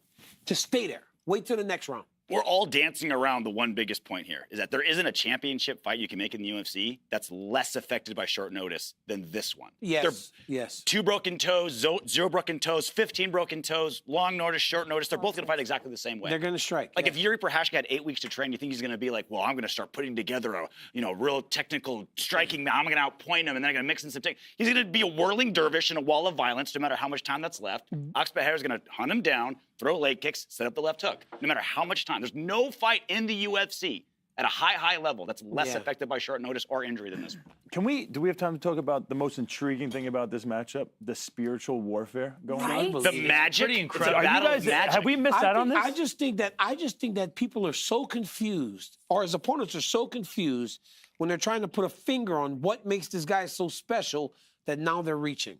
I think he's reaching. But Jiri believes it because Yuri's a little bit. But do you think Alex believes it? I don't know that Alex believes it. I just know that Alex, like I said earlier, right? I said, we'll tell stories of Alex Pereira. I think that he's now starting to become, like, even in his opponent's minds, this thing that's much bigger than just Alex Pereira. I'm telling you. Does that I think he believes it, though. If Yuri's straight up like Alex believes it. If Jiri is straight up like Alex is cheating by using his magic, then Alex leans into it. So because he thinks Alex Jiri leans. thinks it's But real. how smart is Alex? Is he that smart, or is he just that very into smart. it? He's that spiritually. He's into the fighter spirit and that native land he comes from, and like their tribe and whatever. He's into his ancestors giving him He power. is. So he believes it. But the thing is, to me, that shows from Jiri, in my mind, if I'm Alex, it shows weakness. No, Because why is that bothering you ever think about this, though? That was my question. Is why would it bother you so much? And I know why, because I saw him he made the sign of the cross as soon as after they were done shaking hands. For him, I think it is a religious background where he doesn't like the shaman. There is no voodoo. And There is no voodoo. This guy's just a fighter. But again, no, I think you're I'm telling wrong, you, there bro. is no voodoo. There's voodoo. There's no voodoo on Alex Pereira. Whether it is or not, Jiri thinks there is. But now, it doesn't matter whether there is or not. Jiri believes that. He's channeling his ancestral fighting spirit. Jiri is straight up like, I want USADA to test him for magic. Yeah. Like, it's not fair. Like, It's black magic or voodoo, whatever you want to call it. That's Jiri, man. Jiri be saying some weird stuff sometimes. That's my boy. But maybe he's right. It goes back to what you're saying about like Alex, like, don't learn English. Just be yourself. This is all part of it. Like, he's just very spiritual. This is his like aura is growing. The indigenous people, the tribe he's from. Did you hear his answer? Can you believe the opportunities ahead of him if he can get through this? When you look at the top 10 in this division, there literally are no wrestlers. I mean, could you imagine? He's 12 fights in. Ankalaev's the best wrestler, and he has very, very limited wrestling at a high level. He's the closest thing to a wrestler. Closest thing to a wrestler in at the middleweight and light heavyweight when he was coming up. It's crazy. Yeah. It's literally. I lost a couple. Imagine the Chris Weidmans, the guy, all the wrestlers that used to be littered across those 2 weight classes. The fact that you look at the top 10 and it's Jamal, striker. It's Ankalaev, who has some wrestling. Yeah. It is Jiri, Rakic, Johnny Walker, Anthony Smith, Khalil Roundtree. I mean, you can get all the way to like 12. Yeah. And you still can't find a wrestler. This dude's, his stardom could go to the moon because he could continue to fight these strikers. And that's why the Anthony Smith rivalry, the budding rivalry, is so important because then you can use that to go past Ankalaev. Let's play a little game. We haven't played a game in a God, that was such a great conversation. That was great. That was really That's good. what makes this show good. It is. Good job, guys. Because they let us do that. And you know what? It's because we cracked open beers. You know what? I didn't have one Producer yet, Zach so. Candido just said in my ear. It's a good thing we're And not DC. commercials. We just went 8.5 minutes on that conversation. But that's because it was perfect. fantastic. And that's why they're great producers. They let it breathe. That is But we nice. also have to sprinkle in a few games.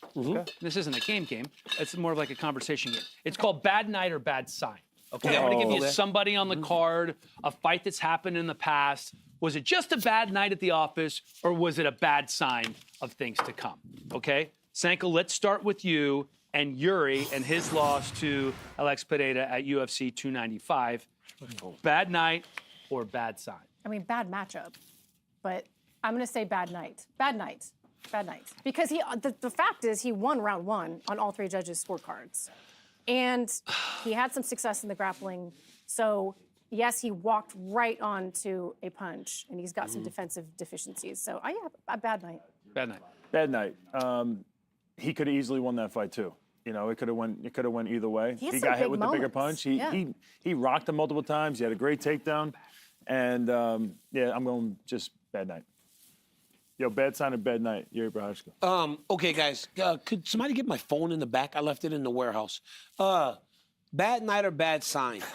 I honestly say bad sign because I don't think he's had enough time to correct. But doesn't bad sign mean like, oh, they're gonna fall off now? No. How are we saying? Like, what are we? What are we saying when we say bad sign? No. Bad. No, like it doesn't look good for his future. Yeah, no, I don't think he's gonna fall off. I think he's got such a tremendous style that he'll struggle. Most will struggle with him, but I think it's a bad sign in regards to this matchup. But I think he'll win. You think it's a bad sign for this night to come on Saturday, not for the future of his career? No, I think he'll be fine in the future. All right, Roman Dolidze, back-to-back losses to Nasruddin Imavov and Marvin Vettori. Bad sign or bad nights? I might say a little bit of a bad sign on that one, only because in that Imavov fight, there were so many moments that his coaches wanted him to do things that he just wasn't able to do. I'm not saying I don't like this game. I don't like rapid fire. On it just kind of feels like you just gotta be honest. Like, oh, this guy's done. No. It's like that egg game we did. It was like you called Anthony Smith a gatekeeper. Keep it up. Anyway, but yeah, no, I think it's a bit of a bad sign. I think he's got adjustments he needs to make. I think it was a bad sign, but I think it's a bad sign at the middleweight division. I think that weight cut going down to middleweight's a little bit tough for him, and I think that's why we've seen him kind of slow down and not be able to do the things that coaches are telling him. So yeah, bad sign. Bad sign for me. Bad sign too, because now he's kind of struggling a little bit. Joe Pyfer, coming off a loss in February to Jack Hermanson.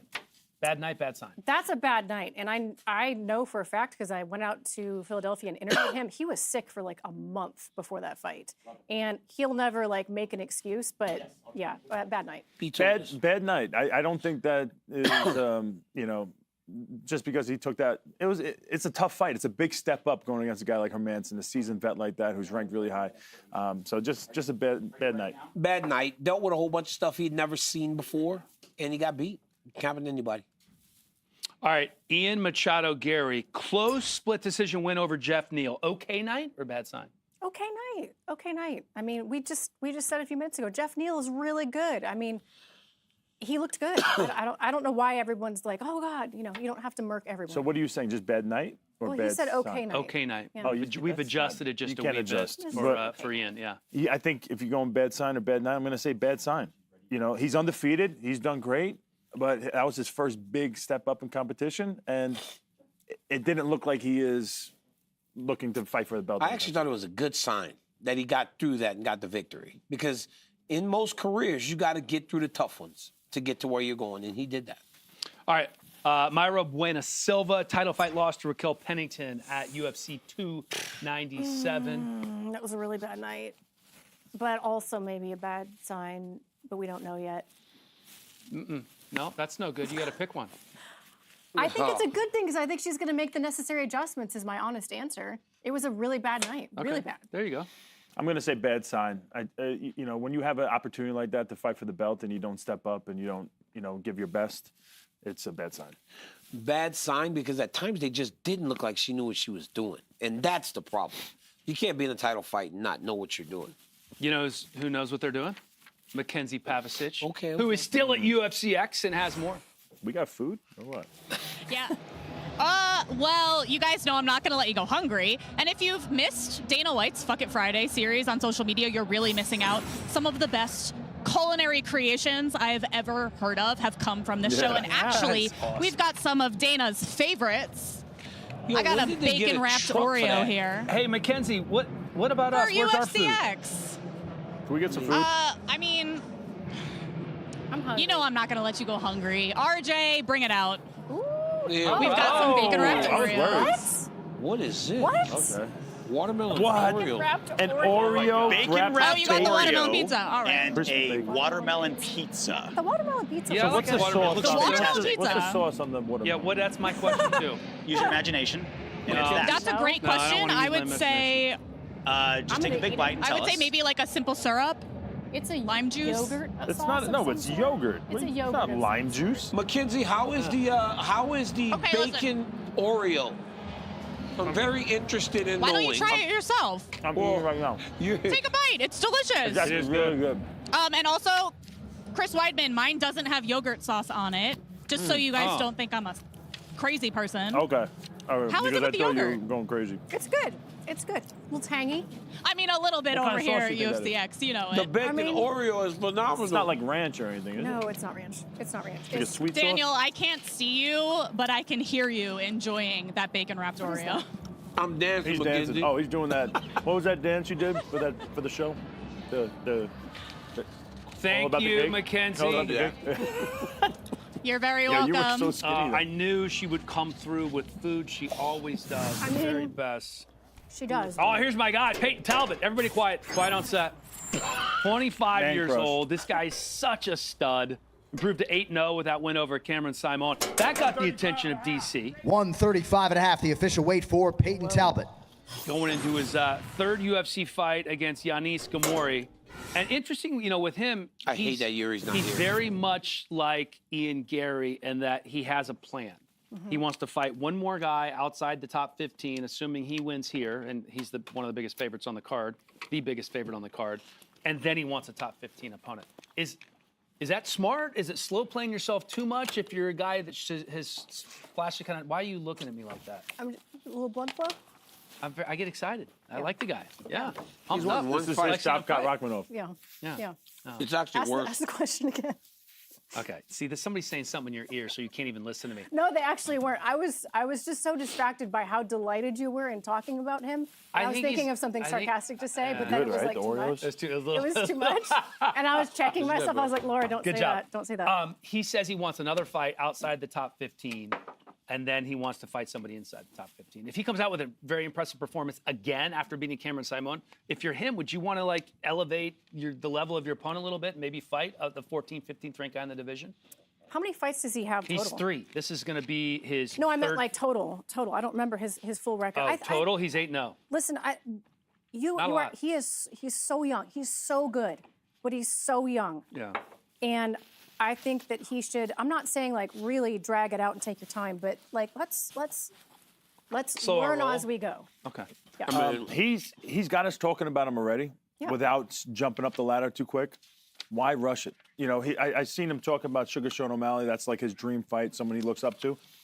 Sugar Sean O'Malley took his time. He got kind of opponents that worked for him to build himself up early in his career.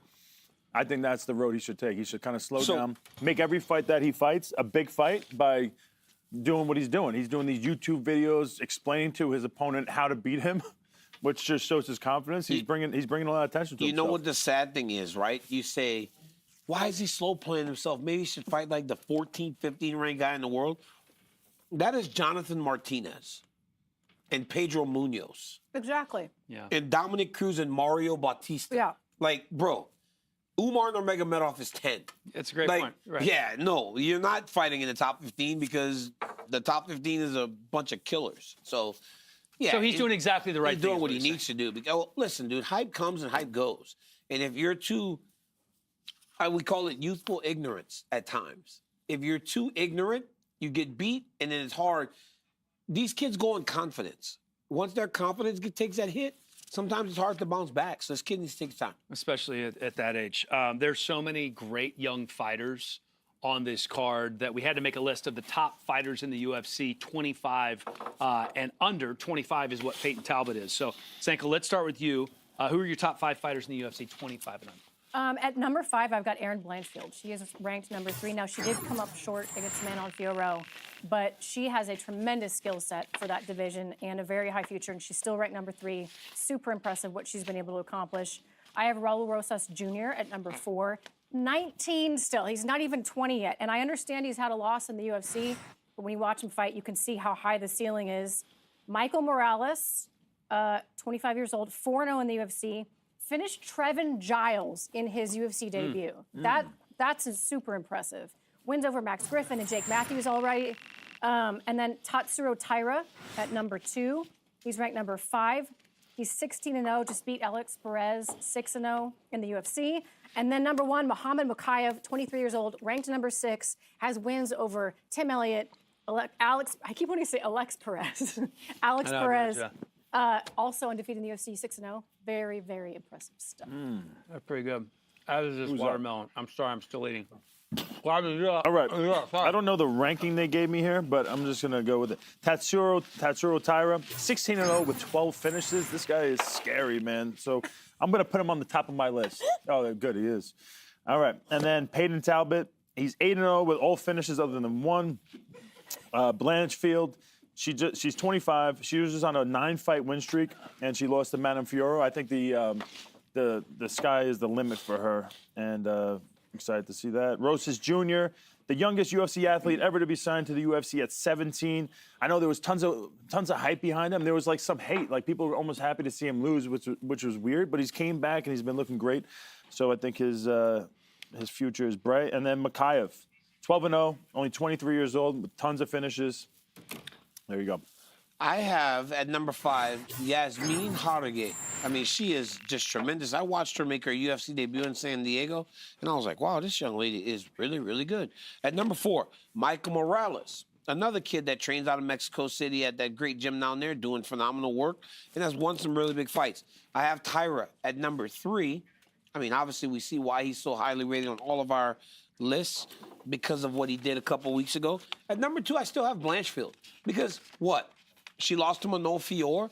Is Manon Fior not like on this short list to be fighting for the championship? Sometimes you lose number 1 contender fights. She's still 25 years old. She has time to get better, and that speaks to her promise. And for number 1 for me is Muhammad Mokaev. Mokaev is gonna get a title fight very, very shortly, and my list is still very fluid, familiar with what we had a couple years ago. I didn't update it much because it's still the same people. They were just so young at the time that we did it before that now they're around 25 years old, and some of the guys have aged out, like Ilya aged out. He's a champion. Song Yadong. He was on the list before. Song Yadong was on the list. Now you have these athletes that were right around that 5 moving up, and now we know how special Tyra is and Mokaev is. That's a good list. You guys ready to move on from the 25-year-olds to Hall of Fame? Yeah. Let's do that. All right, a little trivia for you guys. How many UFC Hall of Famers are in the modern era wing? How many UFC Hall of Famers are in the modern era wing? Closest answer wins. When did it start? 1997. No. It's only like 10 years. It hasn't been that long. Old, I think less than a decade, I feel like. All right, let's turn them. My marker's dead. 24, 10, 13. Senko's right. The correct answer is 14. I need a new marker if you guys have one. UFC Hall of Famers in the modern era wing. I thought they did 3 a year. But not in the modern era, or not in the modern wing. Anderson Silva versus Chael Sonnen. The number took place in what year? The first one took place what year? Anderson Chael Sonnen 1 took place what year? Thank God I just watched. You might have went to the Hall of Fame too. 2010 is the correct answer. DC 11. off by a year. Which Hall of Famer spent the most time in the octagon? Which Hall of Famer has the most time spent inside the octagon? All right, let's flip them. Frankie Edgar, Frankie Edgar, Frankie Edgar. You are all correct. A little over 7 hours and 57 minutes inside the octagon for Frankie Edgar. 2 fighters in the modern wing of the UFC Hall of Fame who have never won an undisputed UFC championship. Can you name one? What if you can name them both? Not won. 2 fighters in the modern wing of the Hall of Fame who haven't had an undisputed title. What if you do write down 2? Is that wrong? Name one. I don't know. Name one person. In the modern wing of the Hall of Fame who's never been an undisputed champ. I mean, this is easy stuff, DC, for a guy like you. Cerrone. Oh, we did it. Cowboy. All right, the other one is Uriah Faber, by the way. Because everybody's like, Cerrone shouldn't be in the Hall of Fame. Yeah. Who has the most UFC knockouts amongst Hall of Famers? Modern era or Pioneer era? most UFC knockouts among the Hall of Famers. Doesn't matter the era. Only in UFC? Yes, UFC knockouts. I can't give you a hint, then it becomes super easy. But you guys know this man very well.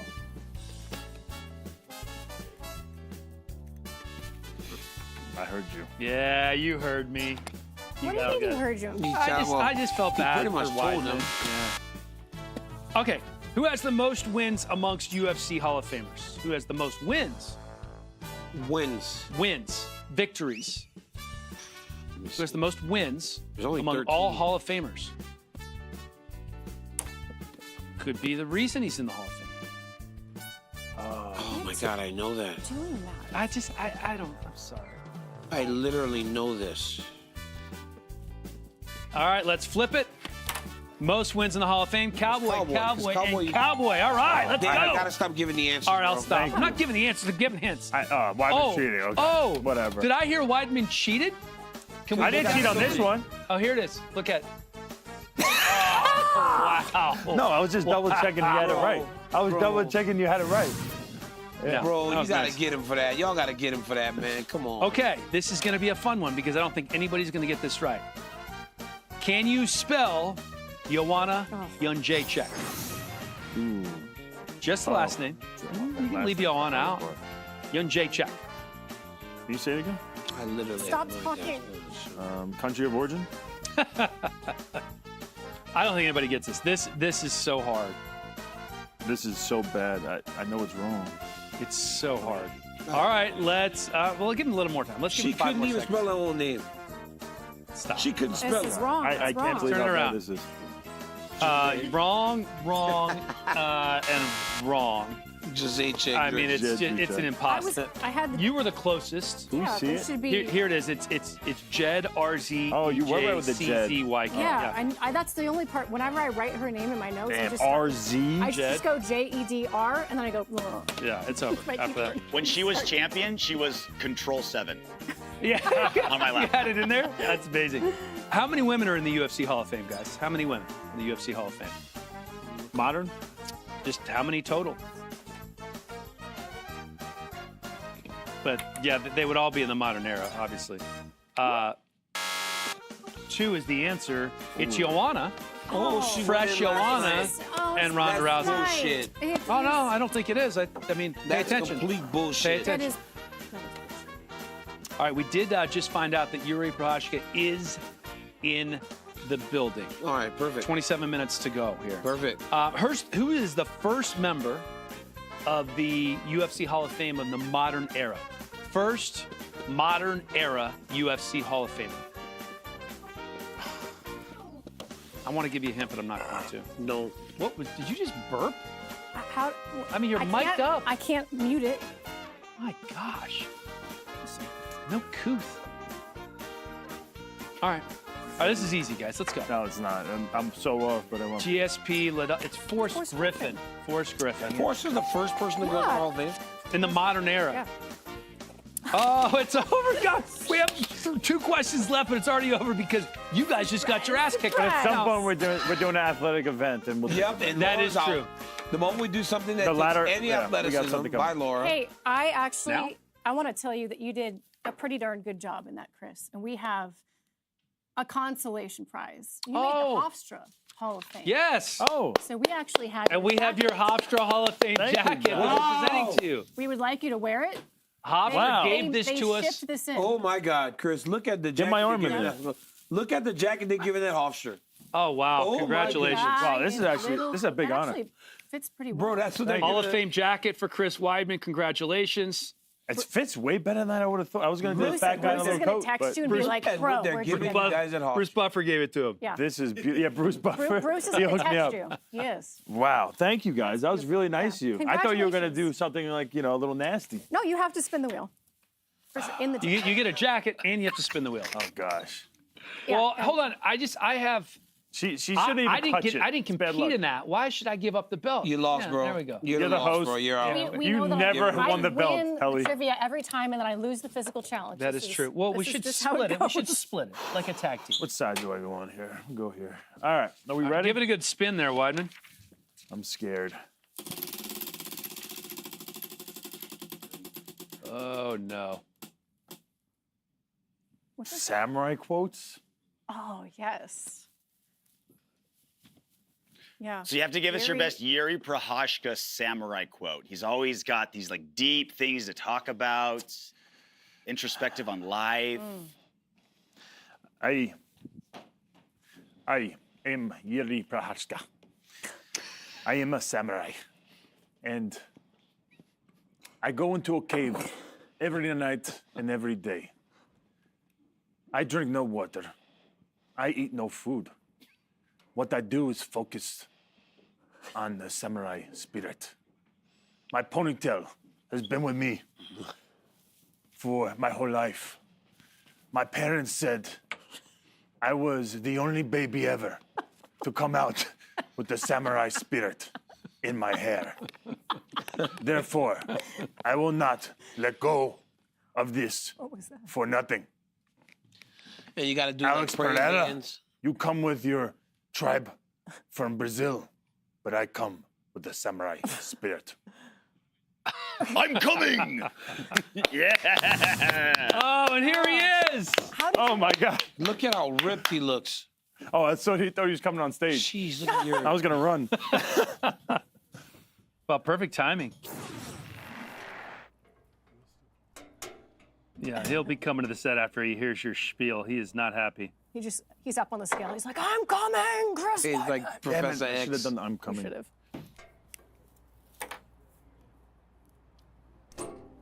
204.5. 204.5, the official weight for Jiri Prochazka, and with that, your this is like UFC Jiri 303 just taking his championship time. main event. Because he doesn't look that bad. He's talked about going down to middleweight. He said his body weight just is. took his time. He says his body weight is low enough to go down to middleweight. So I don't think a weight cut was an issue. Are we only waiting on Peyton Talbot?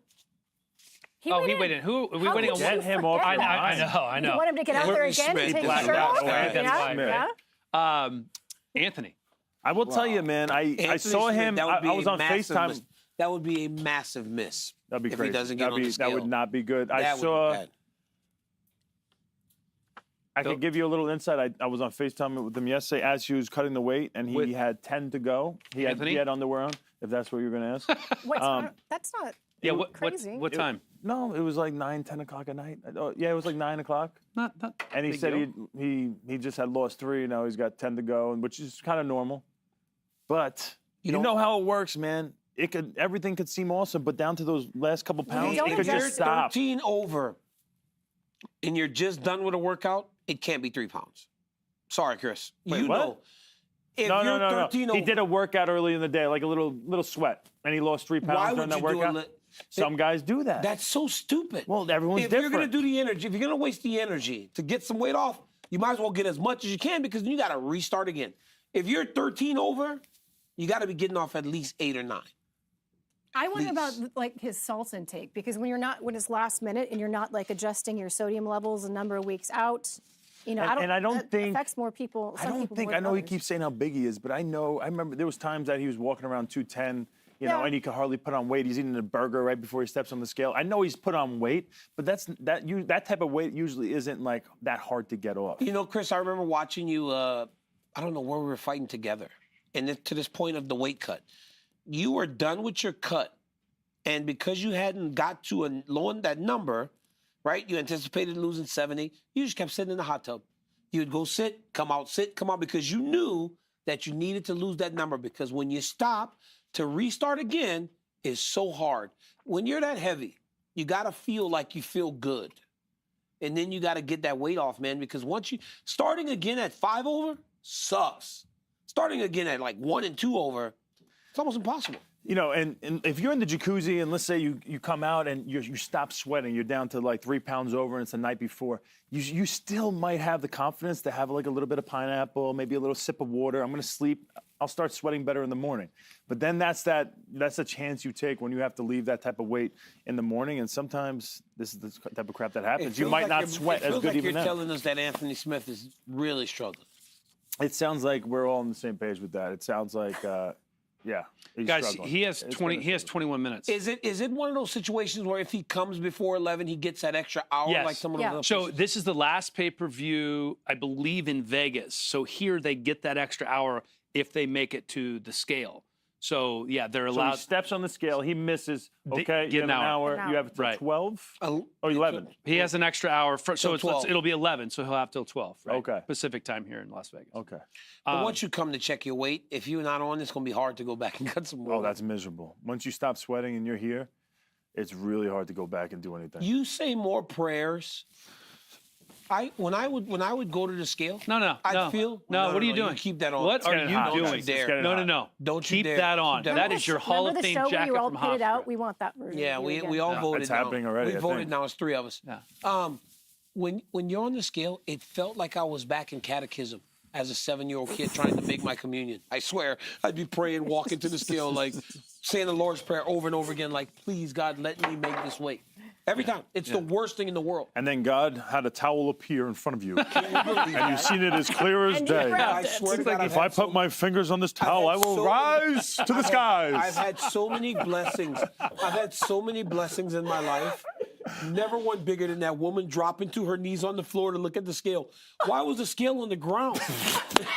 This is the information we need. The craziest thing, bro. The woman and the commissioner was like down. Down there with the lady, magnifying glass? they're like looking at this thing on the floor, and then the lady's going, "What does it say down there?" I was like, "Oh my God, she's going down there too." I was like, "Nobody's watching." What if the reporter would have been like, "He's got the towel"? I'd have went and fought somebody in there. Yeah. Well, as long as it Let's go says to there. wait for a second, you're good. Well, Yeah, sorry, It's good to know that they let you in the Hall of Fame despite all that stuff. So that's where we're moving next. Is 3 people. It don't have to be people. It could be a fight. It could be figures involved in the UFC that you think are locks to eventually be in the Hall of Fame. Obviously, they're not in the Hall of Fame yet. Weidman, let's start with you.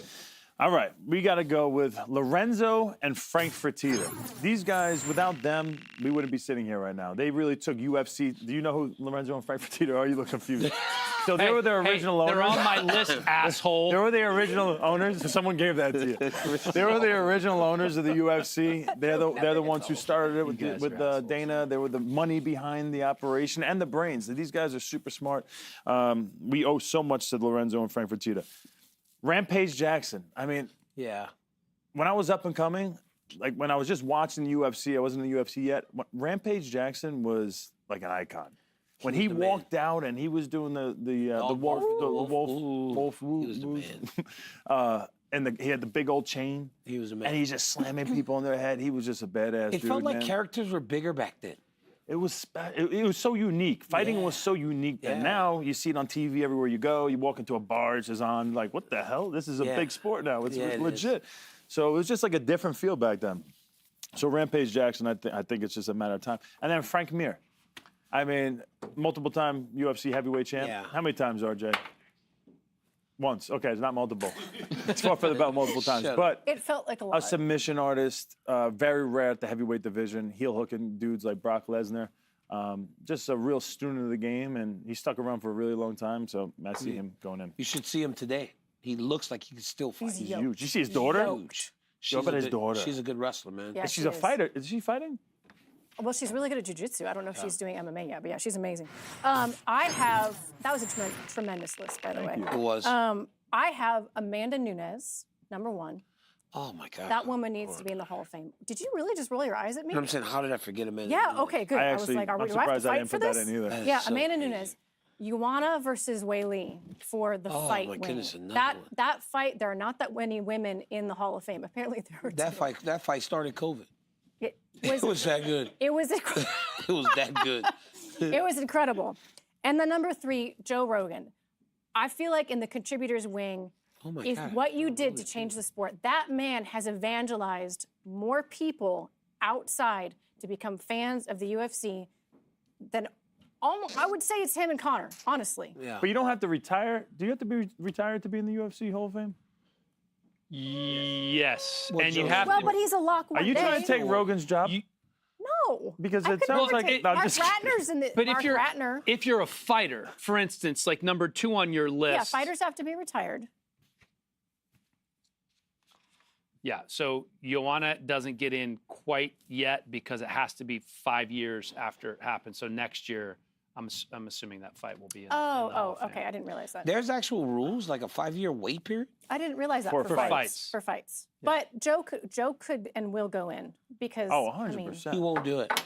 I know. He does not want the spotlight on him like and this. that's how. And apparently Lorenzo and Frank Fertitta, it's Yeah. the same thing with them. They don't want to go in. Yeah, but they should. We'll just put him in anyway. Yeah. They don't have to come in. Yeah, All right, it's all exactly. right. Yeah. All right, you guys want my list? Since you don't think I know anything? Yeah, I think wanna it's a see pretty it. damn good list. First of all, I have Dana White #1.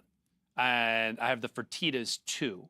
And the reason is, I know the Fertittas are the money, but I don't think it would have happened the way that it happened without Dana spearheading everything.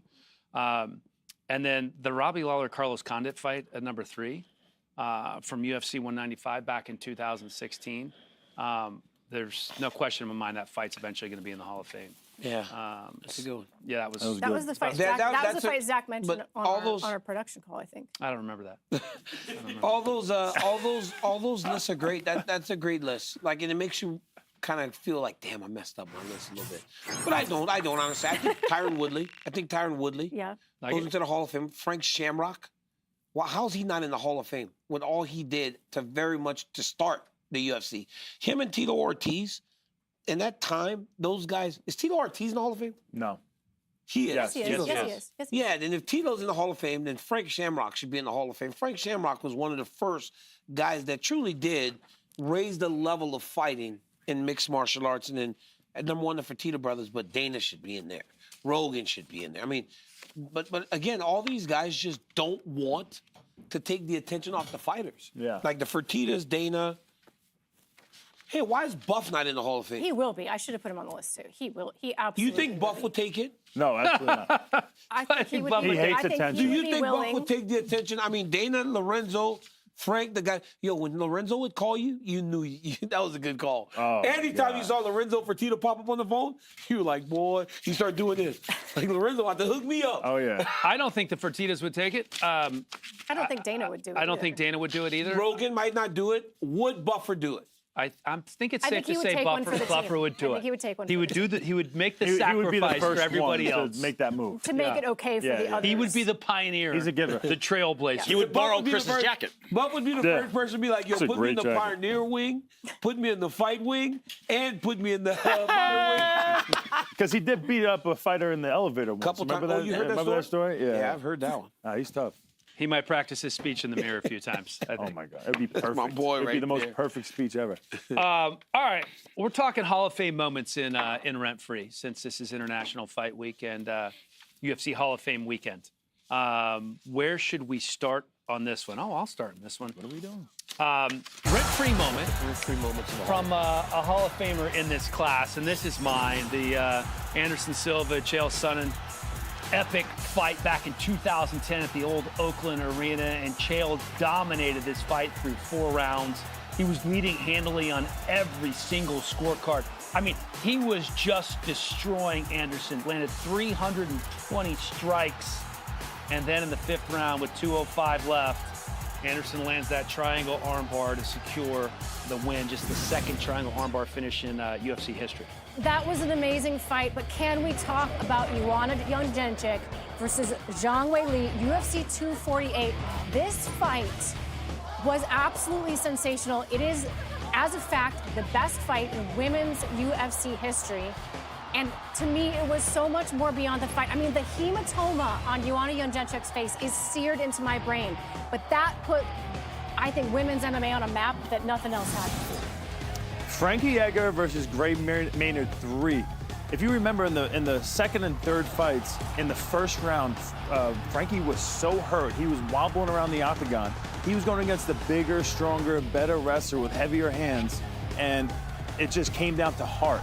And in the 4th round, he got a finish in this fight, and it was bonkers. This fight is one of the most memorable fights I've been able to watch. All right, for me, guys, I remember going with Cain Velasquez to fight Ben Rothwell to L.A., and Shogun got to fight Machida again. And I remember how close the first fight was, and then Shogun got him with the overhand right and dropped Lyoto Machida. You guys remember Lyoto Machida at the time? Nobody could hit him. He was so undefeated. elusive.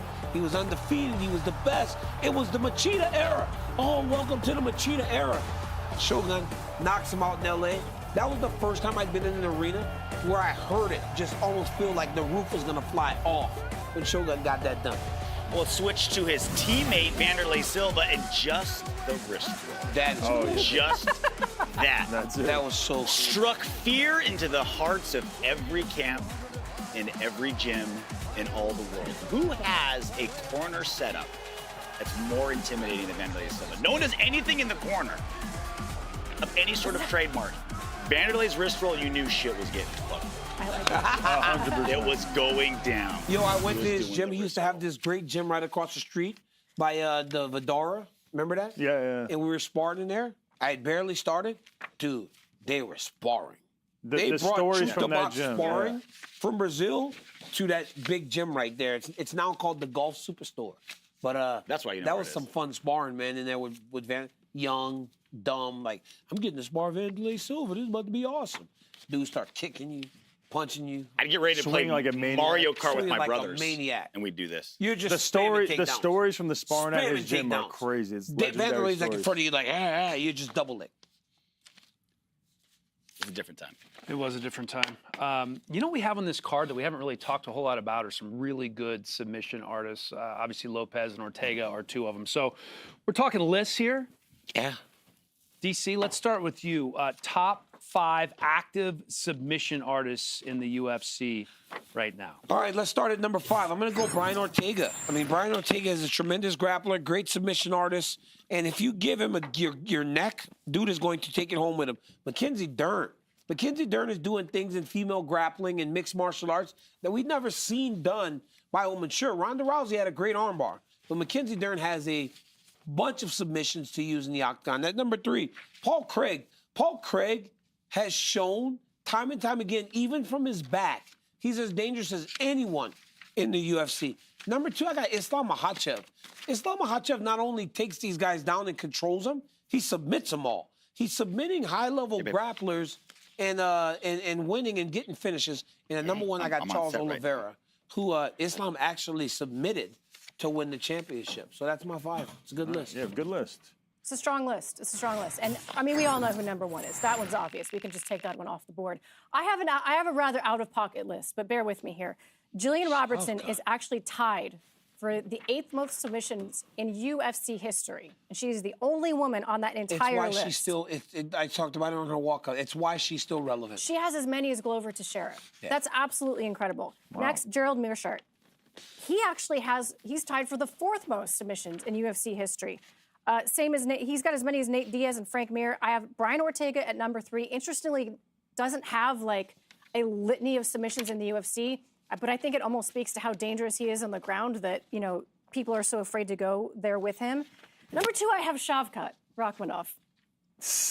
He has 10 career wins by submission, okay? I just like that bulldog choke that he did to Jeff Neal. Yeah. That was crazy. He's 6-0 in the UFC, and 5 of the wins have come via submission. I feel like when you think about Shavkat, you think about his striking first, but the submissions It was are horrible. what's getting Jeff it was done. trying to spin. Shavkat was just standing all tall next to him, like squeezing him. Like it's like when a cop grabbed you when you were like young in college at a club, and the cop grabbed you off the side of your neck. It's horrible. That happened to you? Oh, a couple times. You? Yeah. No. Chris is like, I don't know. Yeah, you're a straight A student too. I bet. I was a good boy. Oh, because your kids are here. Yeah. I Such never a got in a liar. fight. Never got in a street fight. Never went to jail. 100%. All right. And Here we number go. Well, Charles Charles, Oliveira. yeah. Yeah. Charles Oliveira. I didn't even need to say it. Everybody's number 1. My list, I don't think is in order, but this is the way I'm going with it. Paul Craig. None of you guys said Paul Craig. He has. He did. I said Oh, Paul you did? Craig. Okay. He's got 13 submissions. He submitted Jamal Hill, Magomed Ankalaev, and Nikita Krylov. And he got a TKO over Shogun, but it was like double grapes in. And I mean, he could have choked him out, but decided to just go with the finish there. We got Mackenzie Dern, number 4. Charles Oliveira. He should be my number 1. I don't know why it's not there. They messed up. Diego Lopez. How many submissions does he have? I can't find it. Oh, no, 12 of his 24 fights he won by submission. And then Ortega, 4 of his 8 wins in the UFC are by submission. Not that many fights in the UFC, but to have 50% of his fights finished and against top caliber guys by submission just shows how aggressive and how confident he is with his submission You game. put him above Charles Oliveira? None of that. It's not a ranking. they're just there. It was a ranking. It just didn't happen that way. I don't know what happened. Lionheart Smith. Oh, there we go. Oh my gosh, Anthony Smith, a vet of the game. You know, Laura just called him a gatekeeper. Stop, I did he not. is not. He wins this fight. He could be fighting for the belt. I know this is a tough weight cut for him for this one. Short notice fight. Let's see what he weighs. Scale not moving down, boys. There's no towel. Okay, we're going underwear. I'm going into the box of shame. All right, yeah. This would be honestly awful for him. Yeah, it'll be a big if he doesn't miss. make weight, because if he does win, and after not making weight, I don't know if they're just going to give him a title fight, you know, against Pereira, even with the bad blood. This is going to really hurt him. Well, here's the beauty is that he must be close enough, right? Because if he was he was really heavy, they wouldn't even bother with this. Yeah. So he must be at least close enough. That underwear is usually half a pound, if it's, especially if it's Come on, Andy. wet with sweat. Gotta get this. That went up. Well, bro, that's a weight. He's on weight. I think he's good. It broke. I love how good you are at spotting If it touched, it went Why up. does this guy? 206. Yeah! 206, Got the it. official weight for Holy Anthony smokes. Lionheart Sweat. Smith. Wow. All My right, thank armpits y'all are for sweating. coming out. We'll see you for the I don't know why ceremonials they do later this with their today. hands. I do, because they don't want them touching anything, Daniel. Oh, really? Yeah, they either have to do I gotta this. say this. This seems a little excessive. Having that's to stand in the box of shame like this, it's excessive. Man, this is the first win for Anthony. We knew he was really struggling making Yeah, the it weight. is. He got it done. Now he could just Yeah. chill and get that weight back up and focus on the fight. Big win. We were just talking about submission artists, and Diego Lopez, by the way, averaging over 5 submission attempts per 15 minutes. And it does seem like the UFC, based on his recent success, is trying to fast track him a little bit. But a lot of these young guys have trouble getting through some of the old guard, right, that they have to face. You got BSD and Poirier, Strickland, Magomedov, you know, Gaethje and Fiziev. Why is it that the old guard, especially in those weight classes, are hanging on so thoroughly and still continuing to win fights? Well, because these guys don't lose track of their goals, right? It doesn't matter what everybody else thinks that Benoit Saint-Denis deserves or that Rafael Fiziev deserves. Justin Gaethje wants to be the champion. Dustin Poirier wants to be the champion. And I think that what happens is you get this fast-charging young guy. He starts going towards this veteran, and the veteran hears all the chatter. And the veteran sees that everybody is kind of going, this is the next thing. So they work harder. They're more locked in. They're more motivated, and it kind of lights a spark in these guys. That's why these guys are champions from the past. Once that spark is lit, they can still become the same person, and that's what's happening. And I think that if I think what suits Lopez is that there wasn't a camp for Brian Ortega to hear about how he was going to get run through by this young man, how he was in over his head, how he's going to take his shine. That actually works to his credit, because if not, I think it would have propelled Brian Ortega into an even better training camp. That is actually a really insightful point that you just made. Well, I'm really good at this. I know First you time are. for everything. I know you are. No, I was just sitting there listening. Like that's a really good point, and I think the spark is what those guys need. The motivation to train Yes. hard, to pay attention to every single rep when you're drilling, to drill hard and not just be there doing the motions because you've done that motion 50,000 times before. That spark. And you're right, not having that for Brian Ortega is a really interesting X factor, because he wouldn't have missed the weight if he had a full camp and he was getting all that noise. He'd have been, you don't want to leave nothing to chance. Yeah, this going back to when you have a young up-and-comer who's super excited, very confident, hasn't really felt those defeats hit them, and you have a veteran who's been around, they've seen the highs and the lows, and they understand the game, and they're very experienced inside the octagon. They know not to just, you know, pour all their energy into the first round, because you got to be ready for the long haul. And what happens when these young guys come into a fight and they're going against an experienced veteran, they end up going 100% because they have full confidence in themselves, but the experienced fighter just weathers the storm a little bit and then just gives them a little bit of doubt. Mm-hmm. And as soon as that young guy feels that doubt, how do they deal with that first set of adversity that they haven't felt before? Well, and that's where the experience. It was Joe and Jack. And you see, and like we said, nobody said it was a bad sign for Pyfer in that fight. Nobody said it was a bad sign. It was a learning experience. It was a bad night. But you saw his potential. You seen how powerful that dude was. But you know what the best thing about Lopez is, though? We've seen him not have success. Because in his debut, he lost, but he showed something so tremendous that all this success now isn't surprising. Because of what he did. His first fight was against Movsar Evloev. Movsar Evloev. It was a short notice fight, too. Short notice, and fought a great fight. And so now, when he's knocking out unbelievable fighters, and he's knocking out the kid that he knocked out last time, Sadiq Youssef, it's like, well, is this surprising? I saw him fight Evloev for 15 minutes. I've taken the fight on very short notice. It's not surprising. What is amazing is what he has done since being on the Contender Series, because he lost his Contender Series fight. Yep.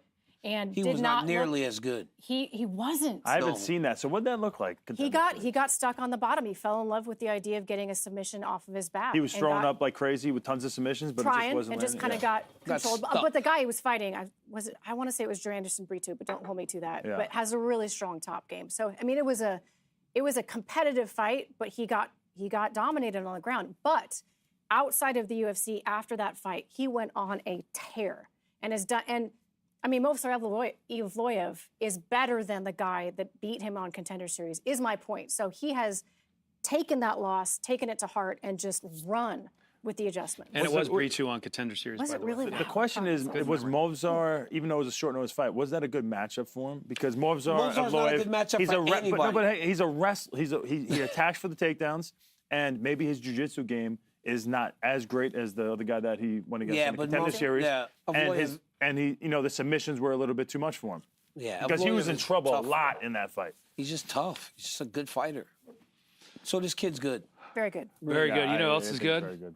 Who's Alex Pereira, who is on the verge of cementing himself as a legend of the sport after just 8 UFC fights following in that decorated kickboxing career.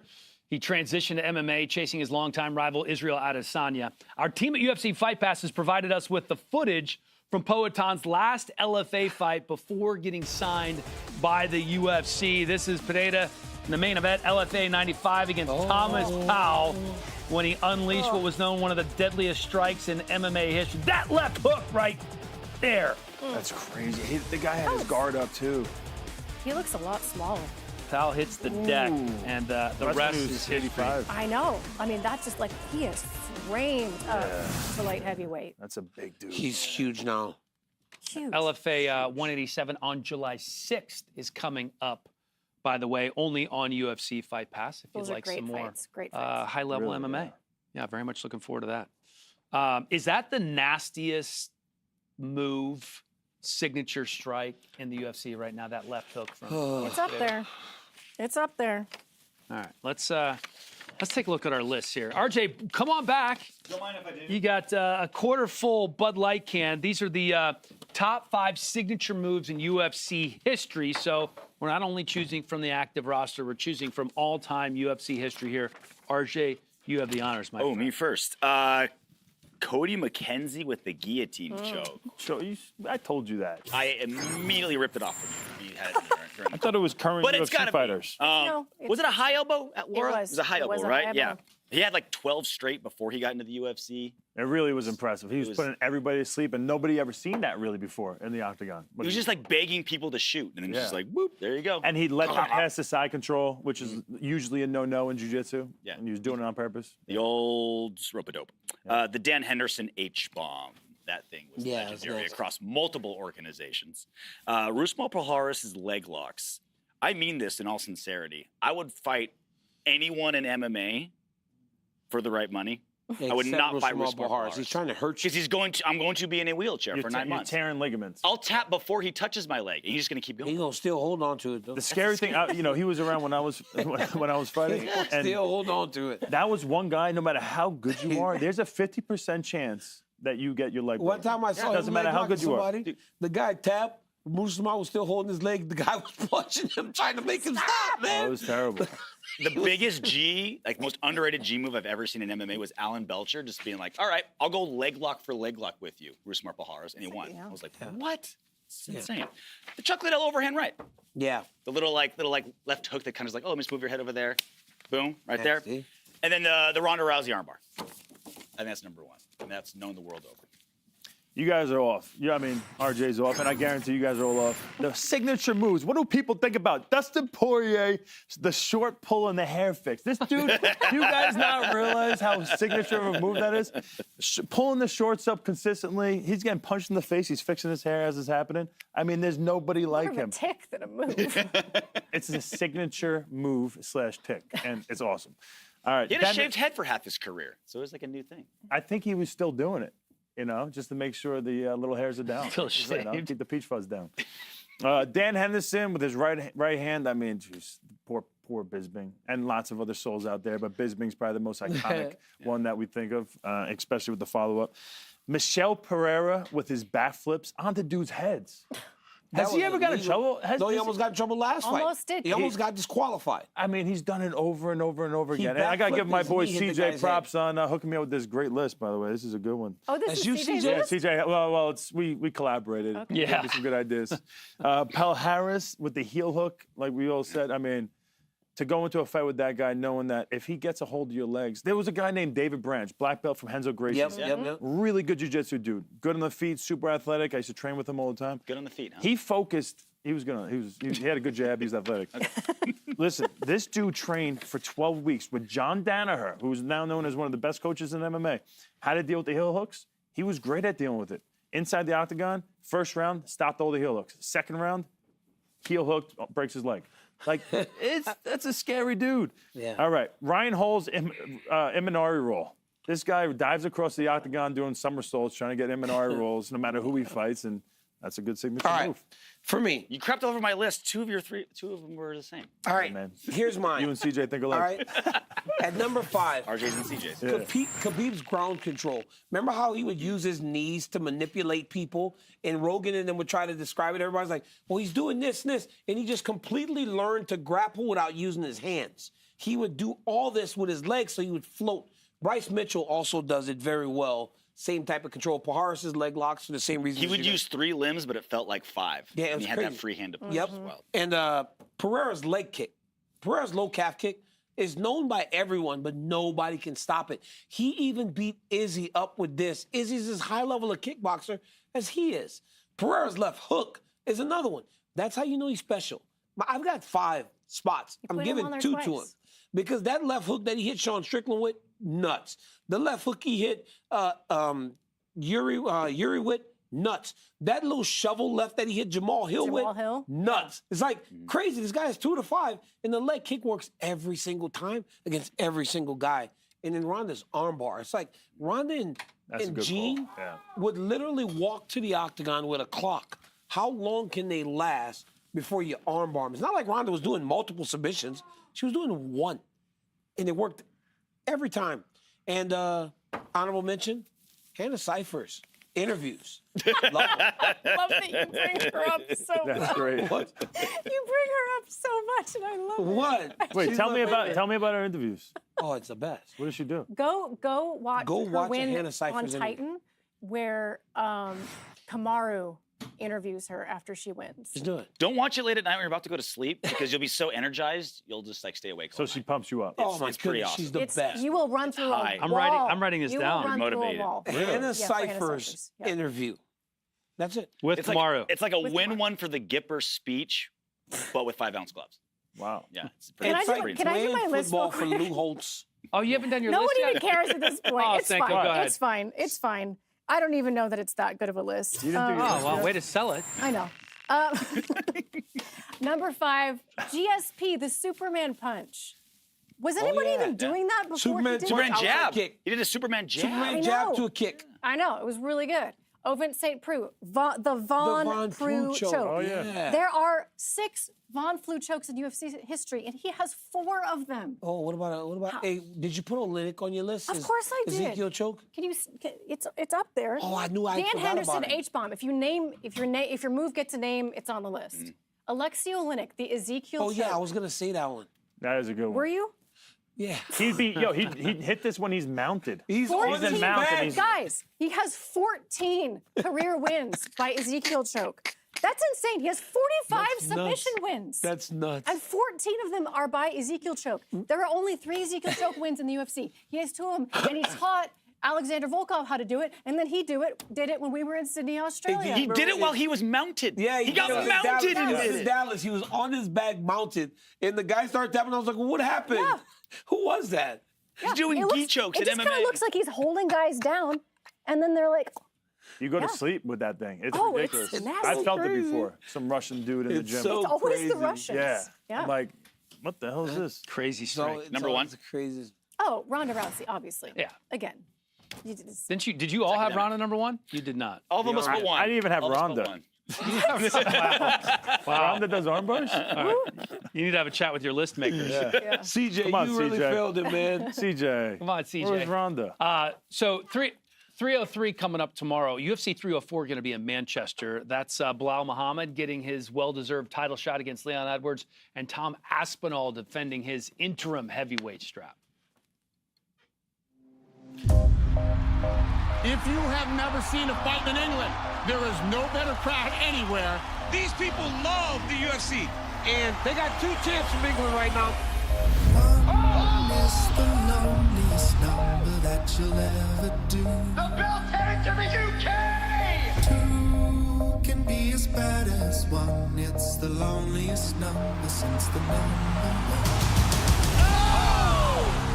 The UK has a heavyweight champion! Tom Aspinall has done it. Leon Edwards has done it. Two champs now. What a party they are going to have in the United Kingdom. A homecoming for the ages. That place is going to be bananas. Forward to that, EMF radiation is a growing concern for everybody. Discover why UFC athletes trust Airs Tech, the viral EMF protection solution and official UFC partner to boost performance and neutralize wireless radiation. Visit Airs Tech to get yours today. All right. What are we doing? I guess we're gonna walk over to the mats, and the title of this game is Sanko versus the boys. Go. Oh, I feel good about this. I probably shouldn't. Do you? I shouldn't get too cocky. What is it? What are we doing? I don't know. I don't know. I'm gonna tell you guys Where are we in just going? a minute. Okay. All right. Okay, let's do We're this. on the walk on the official UFC 303 weigh-in show for a little game we like to call Sanko versus the boys. I'm very impressed that your kids This is have been apparently so fun, by the way. this is a trick that apparently can only be done by women, right? Oh yeah. There's So lots of this is Sanko's going to go first. Okay. All right, let's show you what we're talking about here. Okay. Here's a little example of what women just do way better than men, which is like a lot of things. Step over a Oh, broom. you step over a broom? Lift it up to my waist. Yeah. You guys got to stretch out right now. He can't do it? Yeah. Okay. Yeah, it's overhand grip. Like it's almost like a little RDL move, kind of. RDL step over. Okay. All right. I'm So just going to Sanko take my starts. shoes off since I've had a beer and I'm a little buzzed. That's cheating if you have your shoes off, I think. I think it might be. I think it might be Because cheating. now you have less. Now We it's have easier to brand bring new the broom brooms over. too. I'll put my No, you're good. You're stop, good. stop. You're Put good. my You're shoes good. back on. You can't put shoes on the mat. You know that. You can't put shoes Yeah, on the take your mat. shoes off. Okay. Such a martyr. Laura, he's so ridiculous. Yeah, put them back on. Fuck right off. She got to put it on. Underhand grip? No, overhand. Overhand. Overhand's Shoulder key. And I just step over it? Oh my God, that's No, easy. that was it. Way Bring too it back easy. up. Okay. Okay. I can do this shit. I'm going to say DC got this. We're easy. gender Yeah, busting I don't- nuts. Here, you guys go first. I No, gotta no. stretch. I gotta stretch. Oh, we all gotta stretch out a little bit. Yeah, seriously. I'm cramping. What the hell? He let go. He let go. He's out. Oh, he's out? He's out. Come on. Why is that so hard? Oh, you have to keep the broom straight in front of you. You can't like angle the broom. There's no chance I can do this. You could do it. Are you serious? Just step. I cannot Just big get my step. foot over this Knee thing. to your chest. Knee to your chest. Are you serious? I can't. Why? There's I no don't understand chance. why that's hard. Two-time Me Olympian. neither. It Daniel doesn't look Cormier. hard at all. She made it look so easy. This cannot be that hard. How did you do that? It is easy. It's like a magic trick. Oh, he's doing fingertips. He let go. He let go. He didn't do it. What do you mean? That's so They weird. canceled, again, they Dan. canceled both of us. This is Can't let go of the ridiculous. broom, dude. He's doing fingertips. He's doing fingertips. Use your. If it was a golf, What? on Why? earth? I don't understand. Oh, wait, you're just standing and doing it. That's why. She's not. This is Oh, hang on. Let me do that. witchcraft. Let me just do that real fast. If it was a golf club, you guys could do it. Oh my God. Why is that so hard? Oh my God. What the? This is baffling. Oh my All right, let's try one more. This is a dumb game. We should do this. This is finally a physical challenge that I can win. Okay. This is another one. Elbow, elbow, back, back. Okay. Do we all do it next to each other? Yeah, let's line up. Line up. Here, line up. Okay. All together. All right, hold on. Everyone line up. All right. Scooch, scooch. Right. In unison. So we're doing. So elbow, elbow, elbow, elbow, Elbow. Elbow. Yeah. Now what? and then quickly put your hands behind your back. One at a time? One at a time. Oh!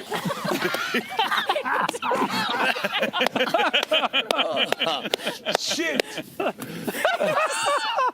Man, you did it, Heather? Laura, you did it? Yeah, it's easy. Yeah, Dan's got women's hips. Like, let me see you do that again. They put it Wow! What? That looks like them childbearing hips. They put it on my ass. Well, he's got so much estrogen at 7 years old that he's pretty much Look at these legs. You haven't seen the commercials. The He's got all kinds of Nugenics is wearing That off. was easy. If you have testosterone, you can't do it. Listen, it's Nugenics. Get I'm that. sorry, Get that whatever. right. Get that right. My bad. Where are we going? Are we I done? have face pain right now. All right, so this is a little bracket game, right? Fight Pass had one of the best rivalries in the UFC. Hey, I'm trying to talk here about our next game. So it's the bracket game. Some of the best rivalries in UFC history. Go to UFC Fight Pass's Instagram and let your voice be heard and see what you voted for. All right, Sanka, let's see. You have a list here. Do you remember your bracket list? I'm about to see it. Yeah, there you are. Oh, there is a bracket. Okay. Sweet 16 guys, style. Some highlights from this. Okay, I went with what was the most visceral and long-lasting rivalry, right? Okay, Khabib versus McGregor, definitely up there. But I'm sorry, at the end of the day, it is DC versus John Jones. And you know why? The tipping point for me? Did you just hawk to him? No, I sneezed. What the hell was that? Okay. What's that? Anyway, hawk to on the did you watch the documentary where they show them interacting? We were so nice. And they cut to John, and someone in the room with John's like, "That was so classy of you. You were so classy." Then they cut to DC, and he's just... You have to convince. Oh, I did see that. You have to convince There's still some heat there. That he's There's being still some heat There there. will always be heat there, and that's why it is the best rivalry. So you didn't of all get fooled, you don't think, with that? Like, Let me, yeah, he kind of, they did it. That was a camera prank. I didn't necessarily do that. All right, bring it back, guys. Here's my list. Right? My Elite Eight was me, to the winner when we're done Rousey, with Tate, Fireball, right? Pereira, Ortiz, got past Pereira, Adesanya, Son and Silva made it all the way to the finals. Look, if I was a little bit heavy on the 1 and 2 seeds. Both 1s and 2s made it to the Final Four, and I thought that Jones and I's rivalry is the best rivalry of all time because it was real. It was rooted in true disdain and dislike for each other. No matter where we went, we fought. We fought at clubs in Las Vegas. These are things that we saw outside of what people saw. We'd see each other around, and we would always get into stuff. It was real, and that's why it'll always be the greatest rivalry in UFC history. Still real. Well, I don't fight anymore. And you guys were a little obsessed with Cormier, so you guys all chose Cormier. Very similar semifinals, very similar finals. McGregor versus Diaz, and that's the only thing I added. McGregor versus Diaz, and you have Jones versus Cormier. I go McGregor versus Diaz because it's still something that we might be seeing happen in the future here. You guys are done. Yeah. You guys are washed up. It's over. The best we got going on right now is you guys giving fingers to each other and doing TV tricks. Of all time. Okay, McGregor versus Diaz. You really think yours is crazier than McGregor versus Diaz? No, absolutely not. The beef between them two is legendary, and they're number 1. You're number 2. If anything, it would be McGregor and Khabib. Would be No, I thought that's a real. No, I thought McGregor Diaz. Well, there was some nastiness in there for sure, but I think McGregor Diaz was bigger. Diaz or McGregor Khabib? It lasted longer. You're back. Yeah. Even though he sees his dad in this very zesty jacket, he's like, that's CJ, still my dad. You'll never be on our show again. That's okay. I'm allowing him to come back on Yes, again, he is. DC. Really? Yeah. Oh, And this is half of the show. This is 3/4 of the show right here. We have another What up? part of the show What up, boy? who is at UFCX right now. Mackenzie Pavicic, what's going on? Well, this is probably one of the only places on planet Earth that you can live through the entire fighter experience. Now, it all starts with the matchmakers in the war room. They pick you the perfect fight. Then, of course, you go through an 8 to 12 week camp, and then it's time for weigh-ins the day before, and then you can come over to get your hands wrapped by the official UFC cutman. And actually, I think we might have one right here. Hi, Brad Tate. What's up, man? How you doing? How you doing today? I'm having a blast. I'm meeting all the fans and wrapping hands and just living it up. I have to ask you, who is tougher to wrap hands for, these excited fans or are maybe a little bit nervous athletes? Actually, it's you. Oh, it was me. It was me. I've never had a hand wrapped. Little miniature hands and then trying to get in between there, and then she's not paying attention and she's not focused and she's everywhere and just not listening. So I would rather watch a hard-headed fighter than Mackenzie any day of the week. Okay, well, there's a lot going on here at UFCX, so like I'm just looking everywhere. I'm sorry. Next time I'll be more focused. She's like a little dog, like chasing everything, like you can't contain her. There's a bunch of energy everywhere. Well, speaking of people you can't contain, thank you very much, Tate. Get back to work over there. Now, after your hands are wrapped, guys, you have really probably the hardest part. You have to wait in your locker room inside T-Mobile Arena until you get the call to fight, which after you get to make the walk to the Octagon in T-Mobile Arena. Here at this UFC walkout simulator, you can get a real walkout customized to you, and then it gets sent to you so you can share it on your socials. So then, guys, all that's left after that is to enter the Octagon. This is one of very few times you can ever enter a real UFC Octagon. UFCX has it all, and to be honest, we barely scratched the surface, so I think I'm gonna spend the rest of today here and maybe even come over tomorrow. All right, Mackenzie, thank you very much. Oh, Chris Weidman's kiddos are in the building. We're taking over. The helping Weidman them out, takeover. Making lists. And look at DC. DC better He does watch that out, everywhere, man. everywhere he goes. CJ's going to get after him, trying to steal the belt back. He might get a chance to win the belt back here, RJ, because we're going to play a little ladder ball. I think this is our final game of the day. You got the rules down. Yeah, it's 4th of July weekend next weekend. It's summertime. It's a good old-fashioned ladder ball game, right? 2 versus 2, 1 point, 2 point, 3 point. Laura, you won the last game. You picked the teams. Did she win the last game? We tied the last game. Why is it that I can't end on a game that I am capable of winning? You could do this. Okay, I feel like You know the right answer to I know. this. I feel like I need to be on your team. You do. Because you just seem like you would excel at lawn games. Is this a game? That's true. He's been around for a while. I don't know. It's because you both can do the. I don't like the way you said that. At his elderly home, they play these every Sunday. They drink beer and they throw some ladder They play ball. shuffleboard and they play this. Yeah, All right, I lived so line up up. the road from RJ. So you guys are on seen opposite this before. sides as teammates. We're so still one of you's down there. No, and Wait, then- now Let's top make is them 1 walk. and bottom is 3? Yeah, good Yes. Good 1, point. 2, 3. 1, 2, 3. You're playing to 15. Oh, do we? No, wait, you're on it's opposite like sides. cornhole. Yeah, it's like cornhole. Okay. So opposite Okay. sides. All right. So we take these off. And then you alternate. Here, that's you also go for ahead. one You go side. first. Yeah.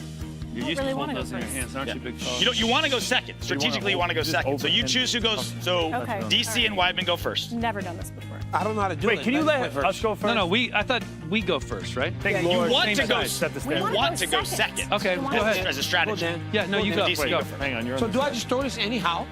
You take a little like spin. Sanko, You kind can of you give like a straighten this out a backspin. little bit? Like, Let's go! 2 points. That's 2 hey, points. this needs to come over this way about Okay. 6 inches. I know how long that There you is. go. Okay. I knew that was coming. A little short on that okay, one. Dan. It's okay. It's all right. I'm fine. Oh, no. Not bad. Bad.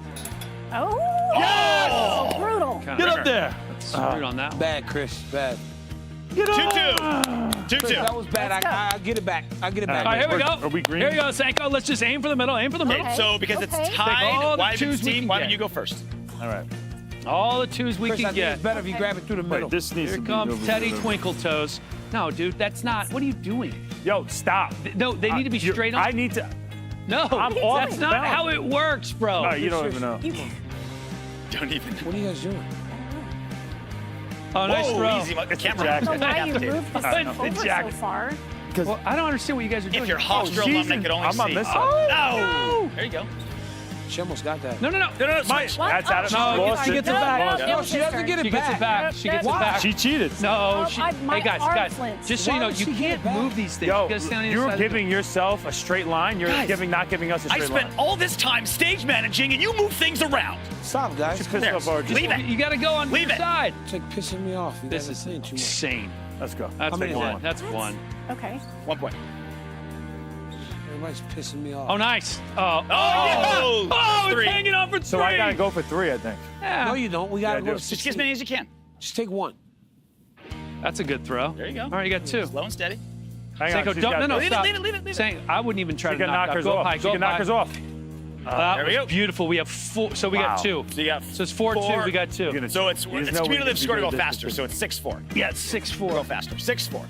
We go. You go first. You go first. No. No, higher score goes first to even it out. So 6-4. Oh, to even it out. Yeah. Why are you guys trying to even it out? I'm not trying to even it out.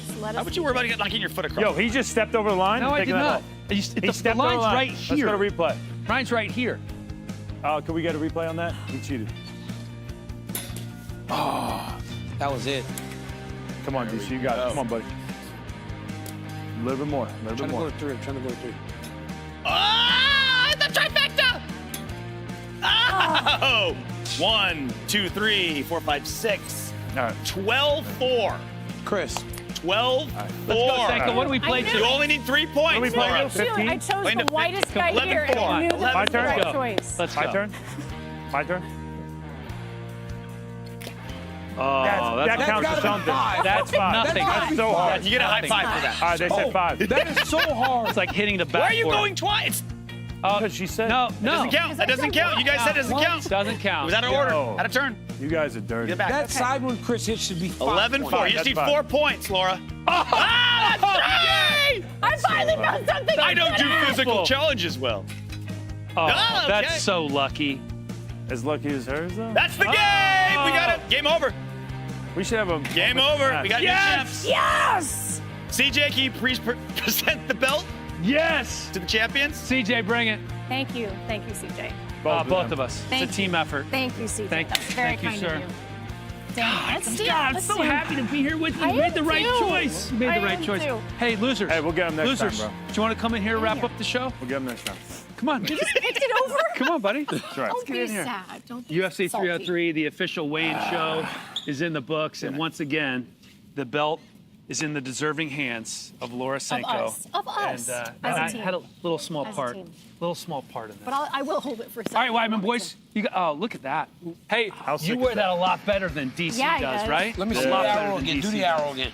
Pereira. Let's go! Weidman family in the house. UFC 303 coming up on Saturday at T-Mobile Arena in Las Vegas. We will be there and check out CC in the mask and try to run. That actually was on for a That was so unathletic. That's what he does well. That's what he does well right there. Tremendous. Oh, look at that. Man, you look good. Hofstra Hall of Famer. Oh, let's go. Oh, So easy. I just don't It was understand easy. why that was so difficult. Here comes the face plant. Yeah. Oh, well, man. Helly has estrogen and he won ladder ball. I can't have both. I can't win a man's game and have estrogen. There you go, Senko. See you on Saturday, everybody.